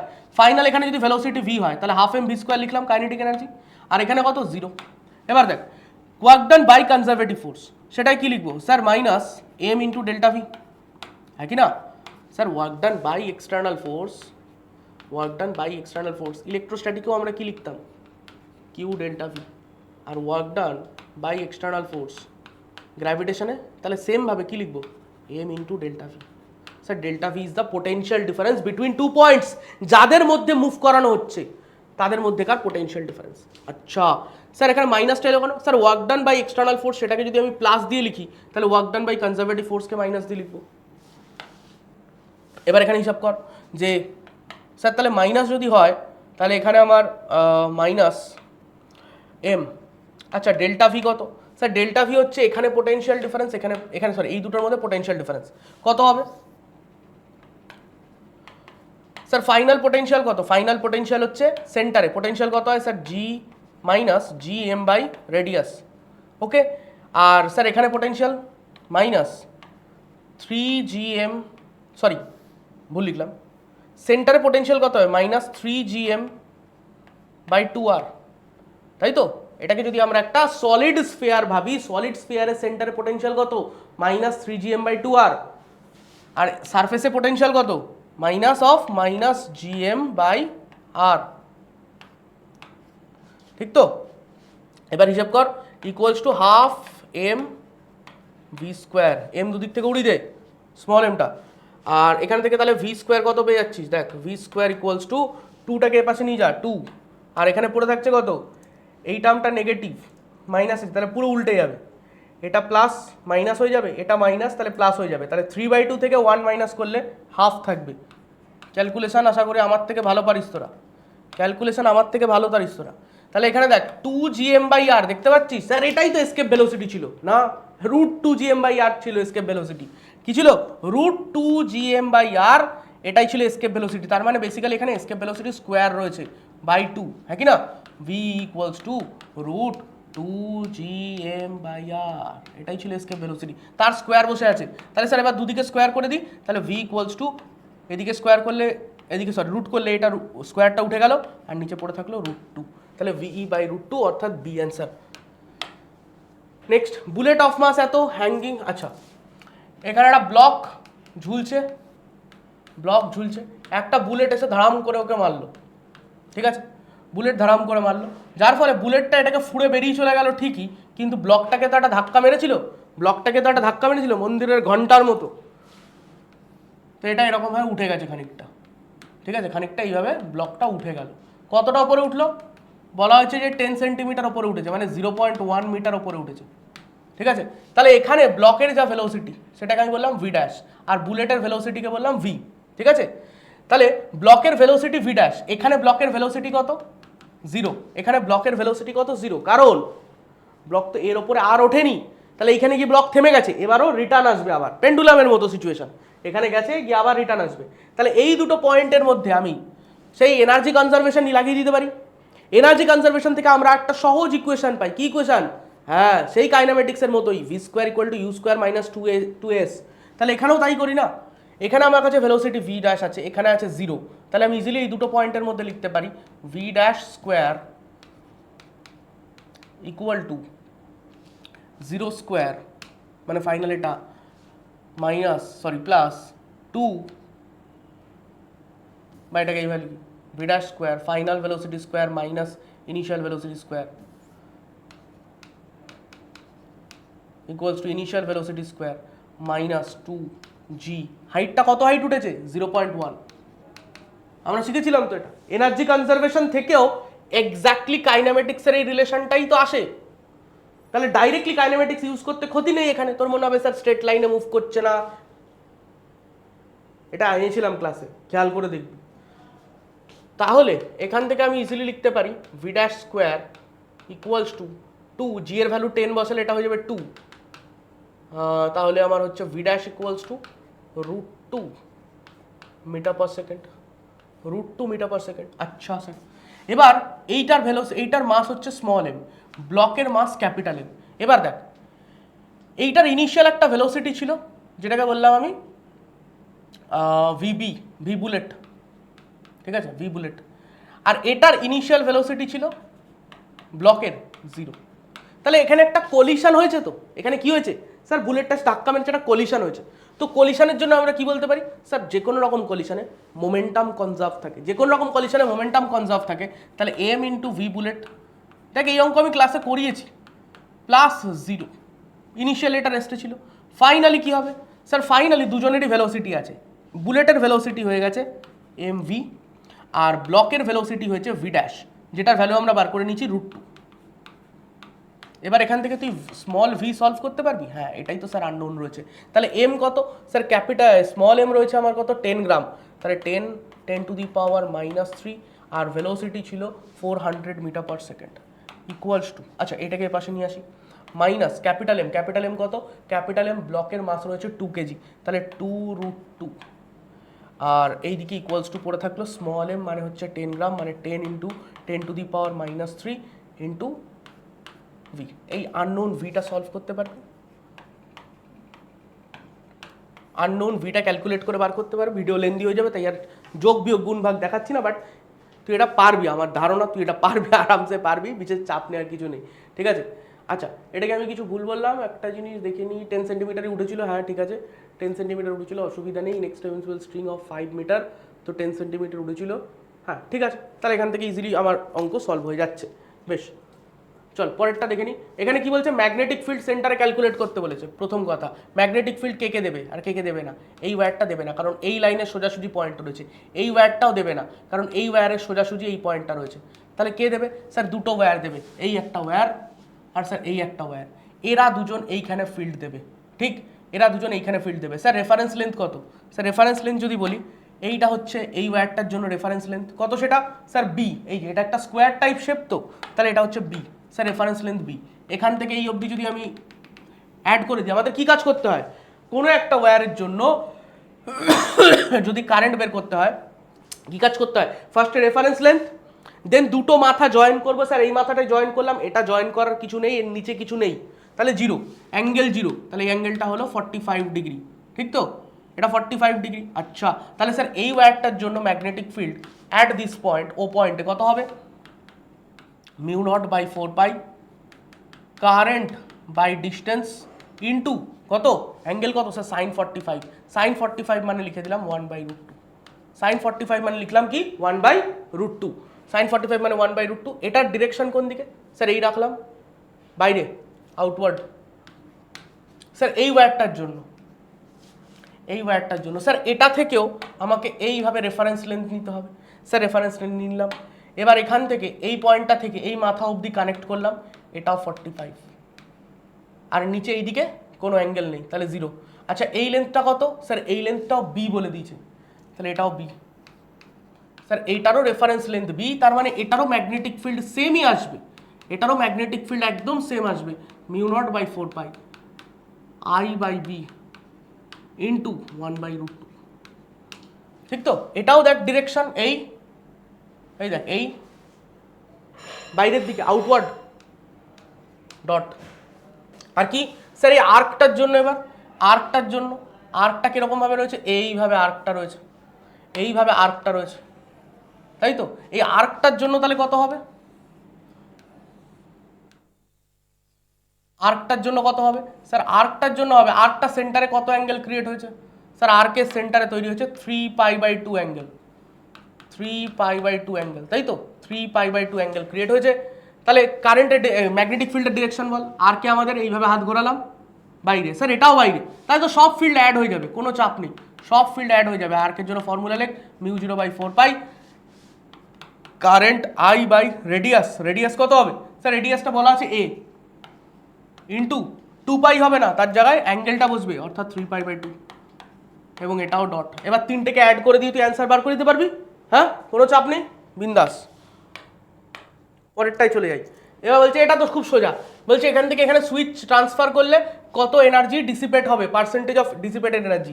ইনিশিয়াল এনার্জি কত ছিল, ইনিশিয়াল এনার্জি শুধু 2 মাইক্রোফ্যারাডের মধ্যেই ছিল, কারণ 2 মাইক্রোফ্যারাড ডাইরেক্টলি সেলের সাথে কানেক্টেড, 2 মাইক্রোফ্যারাডের মধ্যেই যা এনার্জি স্টোর হওয়ার হয়েছে, কত হয়েছে হাফ সি, সি কত স্যার 2, আমরা পুরোটা মাইক্রোতেই ক্যালকুলেট করছি, অসুবিধা কিছু নেই। তাহলে এইটা ছিল হচ্ছে আমার ইনিশিয়াল এনার্জি।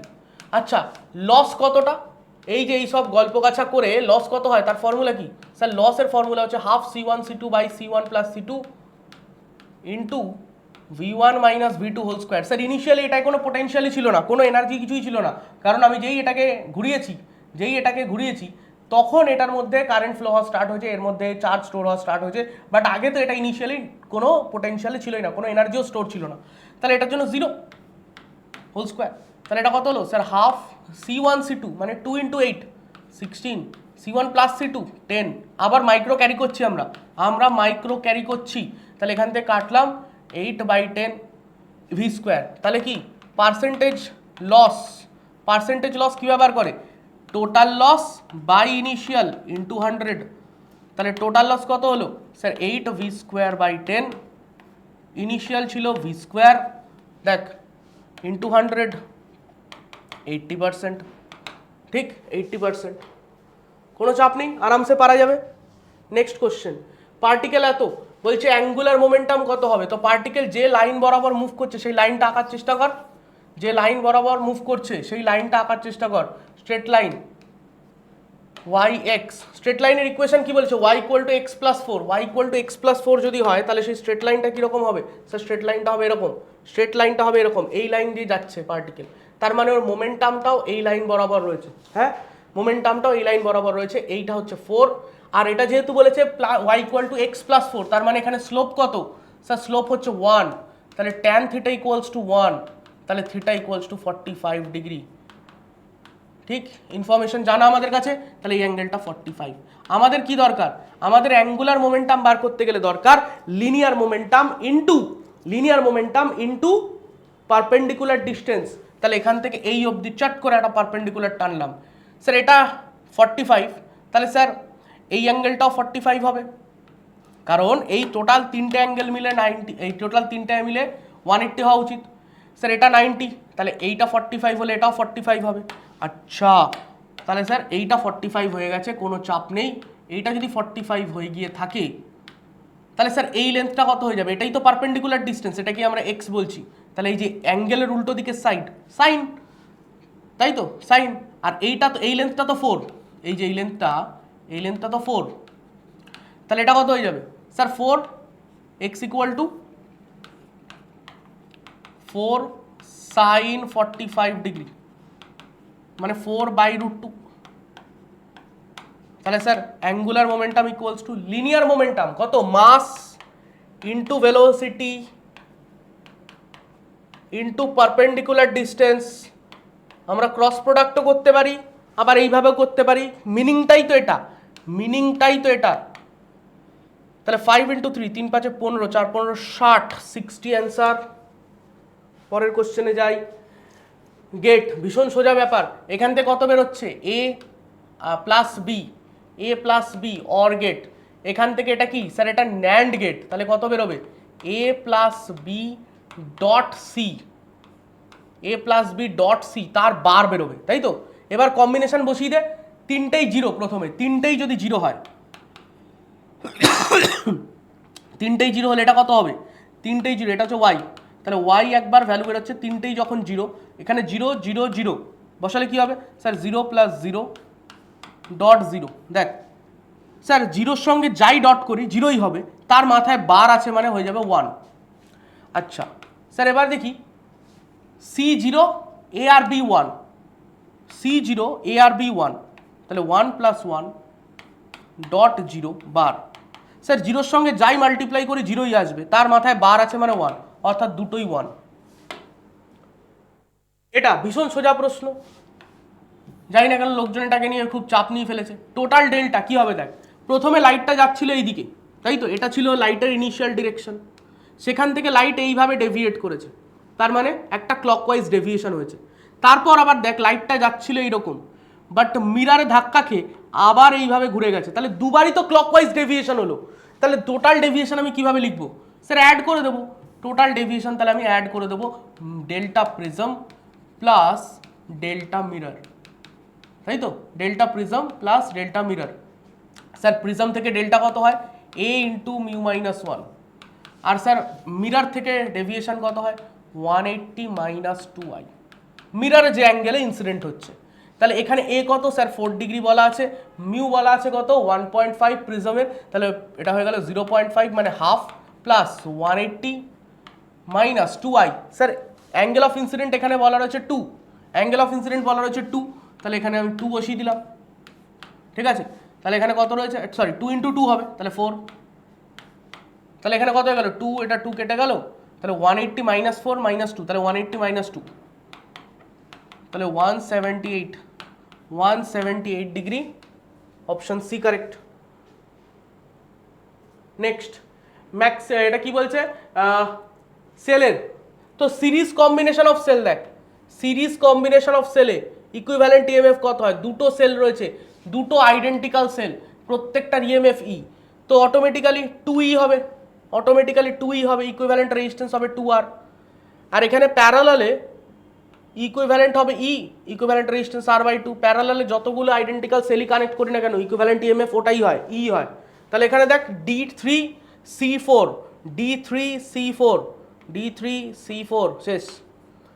শেষ গল্প। Distance between object and screen, মনে কর displacement method, object and screen, এটাই ছিল ক্যাপিটাল ডি। আর এদের মাঝখানে দুটো ডিফারেন্ট পজিশনে লেন্স রেখে আমরা দুটো ডিফারেন্ট ইমেজ পেতাম। দুটো লেন্স না, একই লেন্স দুটো ডিফারেন্ট পজিশনে রাখতাম, সেই দুটো পজিশনের মধ্যে ডিস্টেন্স যদি এক্স হয়, আমি বারবার বলতাম this is an experimental approach to calculate the focal length. তাহলে এখানে ফর্মুলা কি হতো F equal to D square minus X square by 4d, ঠিক আছে।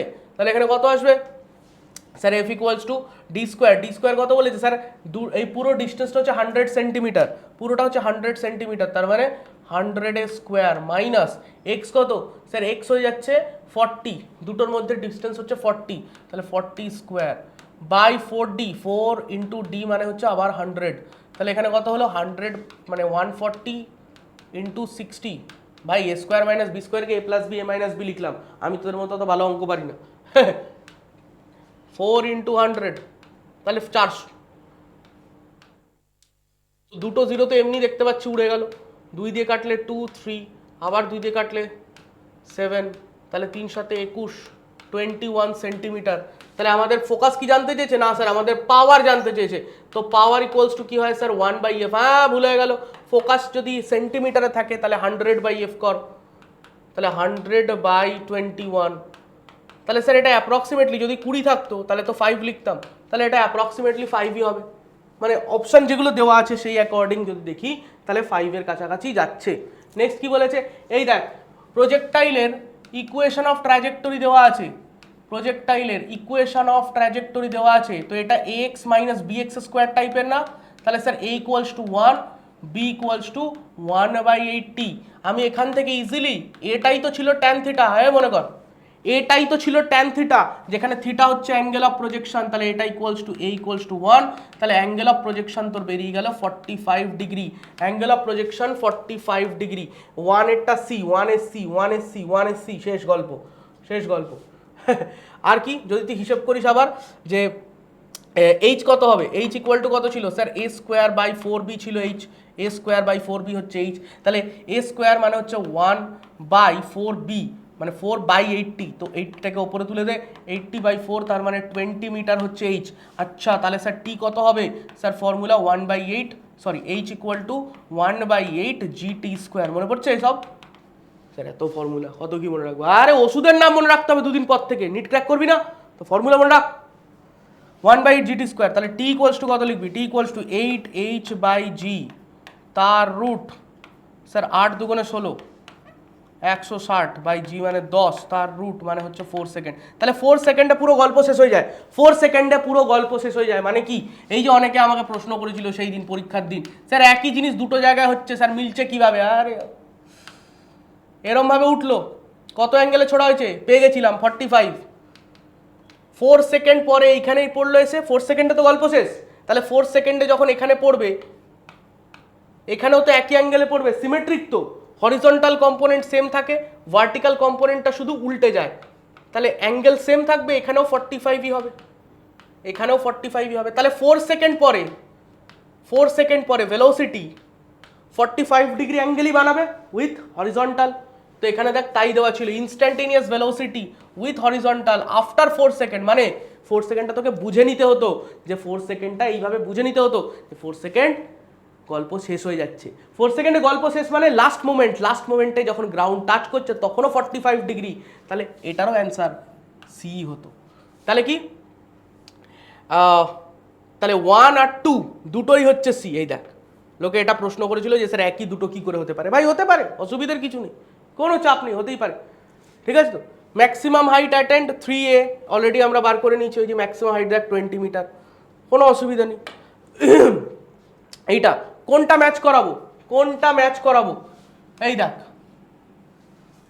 সবকটা আলাদা, তাহলে 4 নম্বরটা নিয়েই খেলি, সবকটা একই ফর্মুলা লাগবে, সেই একই মোলার হিট ক্যাপাসিটি, পলিট্রপিকের মোলার হিট ক্যাপাসিটি কত হয় sir CV plus R by 1 minus X, CV plus R by 1 minus X, এটাই তো মোলার হিট ক্যাপাসিটির হিসাব। এবার যদি দেখ সিভি কত লিখবি স্যার, সিভি ইকুয়ালস টু তো f/2, অসুবিধা নেই, আচ্ছা এক্সটা বার করতে হবে, তো আমি লাস্টেরটাকে নিয়ে টার্গেট করতে বললাম, তাহলে পি প্রপোর্শনাল টু 1/t রয়েছে, তাহলে P proportional to 1/t equals to, তাহলে P into T equals to constant, আচ্ছা P into T equals to constant, এটা কি পলিট্রপিকের ইকুয়েশনের মতো দেখতে লাগছে, লাগছে না স্যার, একটু দেখি কম্পেয়ার করে কীরকম হয়। নর্মালি আমাদের পলিট্রপিকের ইকুয়েশন কি P V to the power X equal to K, তাই না, তাহলে ভি কে যদি আমরা সাবস্টিটিউট করে টি বানাতে চাই তাহলে পিভি ইকুয়ালস টু এনআরটি থেকে সাবস্টিটিউট করে দিই, তাহলে N R T by P V এর জায়গায় সাবস্টিটিউট করে দিলাম, এটার power X equals to constant, N R কনস্ট্যান্টের মধ্যে ঢুকে গেল, তাহলে পড়ে থাকলো কি পি এর পাওয়ার 1 মাইনাস এক্স আর টি এর পাওয়ার এক্স ইকুয়াল টু কে। এক কাজ কর, পি এর পাওয়ার 1 বানা, পি এর পাওয়ার যেই তুই 1 বানালি এক্স এর পাওয়ার টি এর পাওয়ার চলে গেল এক্স বাই 1 মাইনাস এক্স। শিখেছিলাম এটা ক্লাসে শিখেছিলাম তো, একটার পাওয়ার আরেকটাকে ট্রান্সফার করে কিভাবে, 1 বাই করে দিতে হয়। তাহলে এবার দেখ এই রিলেশনটাকে এটার সঙ্গে কম্পেয়ার করা তো। হ্যাঁ স্যার, টি এর পাওয়ার এখানে 1 রয়েছে, এখানে X by X minus X রয়েছে, তাহলে আমি ইজিলি লিখতে পারি X by X minus X by 1 minus X equal to 1।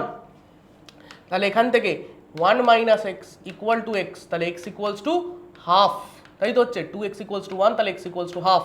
এখানে বসিয়ে দিই, কিরকম গ্যাস বলেছে স্যার আইডিয়াল মোনোঅ্যাটমিক, তাহলে সিভি কত হয়ে যাবে sir F by 2 into R plus R by 1 minus X মানে হচ্ছে হাফ, তাহলে এখানে হয়ে গেল 3r by 2 plus 1 minus half মানে হাফ, 2 ওপরে গেল তাহলে 2r, 4 3 7 7r বাই 2, একটাই ক্যালকুলেশন করতে হতো যে কোনো একটা, তাহলে দেখ 7r বাই 2 এটা মিলে গেছে শেষ।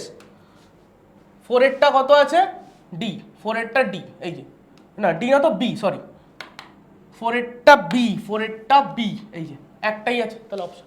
বাকিগুলো তুই বাড়িতে কিন্তু করে নিবি, এই কটা সব কটা করে নিবি, তোর পলিট্রপিক পুরো সেট হয়ে যাবে। পরেরটা এটা কি বক্তব্য, এটা আগে ডিসপ্লেসমেন্ট বার করে না, অ্যাক্সেলারেশন দেওয়া আছে তো গোটা সিস্টেমটা আগে ডিসপ্লেসমেন্ট বার কর।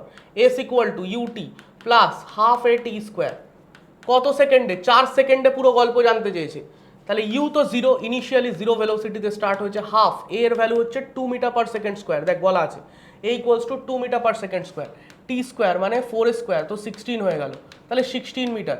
এইটা হয়েছে ওর ডিসপ্লেসমেন্ট, কোন দিকে, ওপরের দিকে। এবার ওর ওপর কোন কোন ফোর্স কাজ করছে চেক কর। স্যার ওর ওপর ফার্স্টে কাজ করছে গ্র্যাভিটি ফোর্স, তো গ্র্যাভিটি নিচের দিকে কাজ করছে এমজি, ওর ডিসপ্লেসমেন্টও হয়েছে ওপরের দিকে, তাহলে গ্র্যাভিটির ফোর্স ডেফিনেটলি, গ্র্যাভিটির জন্য ওয়ার্ক কী হবে নেগেটিভ, গ্র্যাভিটির জন্য ওয়ার্ক হবে নেগেটিভ, তাহলে work done by gravity equals to minus force into displacement, opposite direction বলে অটোমেটিক্যালি cos থিটা 180 হয়ে গিয়ে -1 হয়ে গেছে, তাহলে mg ইন্টু এস। তো এম কত স্যার, এম হচ্ছে 1 কেজি, জি হচ্ছে 10 আর এস হচ্ছে 16, তাহলে এটা হয়ে গেছে 160। আমাদের শুধু ম্যাগনিচিউড জানতে চেয়েছে, দেখ ইন ম্যাগনিচিউড, তাহলে ওটা অটোমেটিক্যালি 1 একটা সি হয়ে গেল। কোনো লাভ হলো কি স্যার, দুটোতেই আছে 1 এর সি। তাহলে স্যার আরেকটা কাজ করি, নর্মালটা ক্যালকুলেট করে নিই। নর্মালটা কত হবে, দেখ আমার যেই এটার অ্যাক্সেলারেশন ওপরের দিকে দিয়েছি অটোমেটিক্যালি নিচের দিকে একটা সিউডো কাজ করতে শুরু করে দিয়েছে একদম। যদি আমরা এই ফ্রেম থেকে দেখি, এই ফ্রেম থেকে অ্যানালিসিস করি, তাহলে নিচের দিকে একটা সিউডো কাজ করছে, তাহলে এই সিউডো যদি কাজ করে এই দিকে একটা এমজির কম্পোনেন্ট এমনিই রয়েছে, কত স্যার এমজি কস থিটা, তাহলে এইদিকে এম এটাও তো একই দিকে, তারও একটা কম্পোনেন্ট কাজ করবে এইদিকে এম এ কস থিটা, আর এইভাবে রয়েছে নর্মাল। তো দেখ একটা জিনিস, নর্মাল আর ডিসপ্লেসমেন্টের মধ্যে অ্যাঙ্গেল কত, তুই বলবি স্যার এই অ্যাঙ্গেলটা যদি থিটা হয়, এটা থিটা মানে এটা থিটা, তো আমাদের নর্মাল হিসাব একদম, এটা থিটা মানে এটা থিটা, তাহলে এইটাও থিটা হবে। হ্যাঁ, তার মানে এন আর এস এর মধ্যে অ্যাঙ্গেলও থিটা, তাহলে work done by normal force displacement cos theta.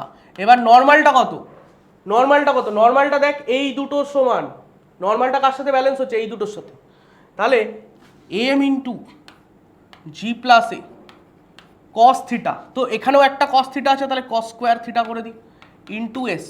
এবার ভ্যালু বসিয়ে দে, মাস হচ্ছে 1, জি প্লাস এ মানে 10 প্লাস 2, তাহলে 12 হয়ে যাবে, কস স্কোয়ার থিটা, কস থিটার ভ্যালু কত রয়েছে 30 ডিগ্রি, কস থিটা মানে √3/2, তাহলে √3/2 এর স্কোয়ার মানে 3/4 ইন্টু এস মানে হয়ে যাচ্ছে আমার এখানে 16,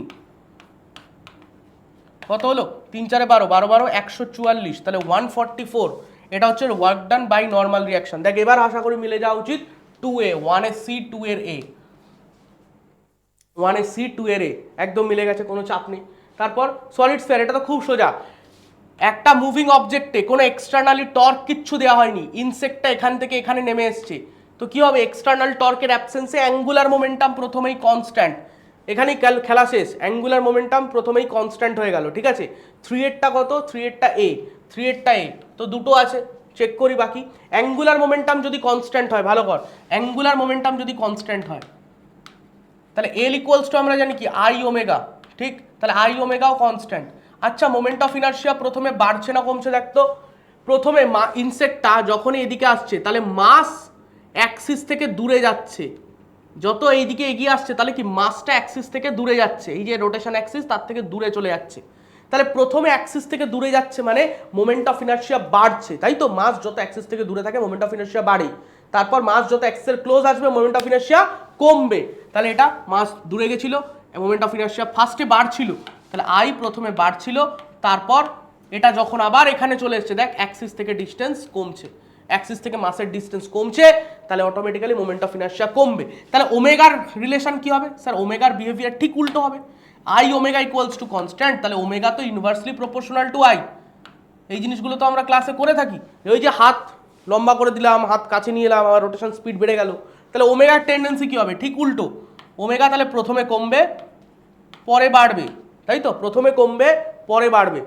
তাহলে angular velocity first decrease then increase, moment of inertia first increase then decrease. আর রোটেশনাল কাইনেটিক এনার্জি দেখ, rotational kinetic energy equals to কি? যেরকম ট্রান্সলেশনাল কাইনেটিক এনার্জি কি হয়? P square by 2m, rotational kinetic energy L square by 2i। L তো constant, কোনো চাপ নেই, তাহলে আই এর সাথে ইনভার্সলি প্রপোর্শনাল। তাহলে আই প্রথমে কি হয়েছিল? বেড়েছিল, তারপর কমেছিল। তাহলে রোটেশনাল কাইনেটিক এনার্জি কি হবে? ঠিক উল্টো, প্রথমে কমবে তারপর বাড়বে, প্রথমে কমবে তারপর বাড়বে। তাহলে রোটেশনাল কাইনেটিক এনার্জি প্রথমে কমবে তারপর বাড়বে। তাহলে 4 এরটা সি, 4 এরটা সি, সি অপশন, ঠিক আছে? নেক্সট, আরে এটা আইটা বলেছে ইন্ডাকটেন্স, আইটা বলেছে ইন্ডাকটেন্স, তো আমি এলই লিখলাম। ফার্স্টে বলেছে দেখ এল ইন্টু সি। আচ্ছা আমরা কি 1/√LC কে চিনি? একদম চিনি sir. Resonating frequency, resonating angular frequency বা এলসি অসিলেশন সার্কিটের ফ্রিকোয়েন্সি। তাহলে omega equals to 1/√LC। Omega মানে আবার হচ্ছে 2π/t, তার মানে এর ডাইমেনশন তো হচ্ছে 1/টাইম, 1/টাইম। তাহলে টাইম, তাহলে এলসি হয়ে যাবে কত স্যার? Time square. এলসি হয়ে যাবে টাইম স্কোয়ার, তাহলে এলসি টাইম স্কোয়ার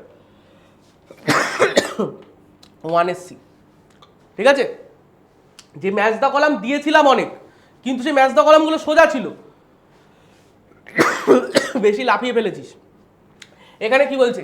√3GL, তাহলে ইউ ইকুয়ালস টু কি বলেছিলাম? সবসময় এটাকে NGL ফরম্যাটে লিখতে, তো √3টাকে ভেতরে পাঠাতো, তাহলে এটাকে √3কে ভেতরে পাঠালে 9GL হয়ে যাবে, 9GL। আচ্ছা স্যার, যদি 9GL হয়ে যায়, 9GL হয়ে যায়, তাহলে n এর ভ্যালু কত হলো স্যার? 9। আমরা যে কোনো পজিশনে ভেলোসিটি ক্যালকুলেট করতে পারি, √GL n-2 plus 2 cos theta, n-2 plus 2 cos theta. এক এক লাইন এক একটা পয়েন্টের ভেলোসিটি বেরোবে। বি পয়েন্টে যখন গেছিস অ্যাঙ্গেল কত ঘুরলি? এইখানে অ্যাঙ্গেল কত? 0। এইখানে যেই চলে গেছিস এইভাবে ঘুরে কত অ্যাঙ্গেল ঘুরেছিস? 90। তাহলে cos 90 মানে কত হবে? 0। তাহলে এই প্রামটা উড়ে গেল, পড়ে থাকলো √GL n-2, n-2 মানে 9-2, তাহলে হলো √7GL, √7GL, ঠিক আছে? √7GL, এখানে কোনো একটা √7GL হবে, হয়তো এটা হবে √7GL, ঠিক আছে? আর তাহলে এটা কোন পয়েন্টের ভেলোসিটি? VB হলো। আর VC ইকুয়ালস টু সি পয়েন্টে কত হবে স্যার? সি পয়েন্টে √GL n-2 plus 2 cos theta. এবার এই পয়েন্টে যখন চলে গেলাম তখন কত অ্যাঙ্গেলে ঘুরেছি স্যার? 180-তে ঘুরে গেছি। cos 180-র ভ্যালু -1, তাহলে এখানে চলে আসবে -2। তাহলে n হচ্ছে 9, 9 - 4, 9 - 4 মানে হয়ে গেল 5, তাহলে এখানে চলে এলো √5GL। মজার ব্যাপারটা কি দেখলি?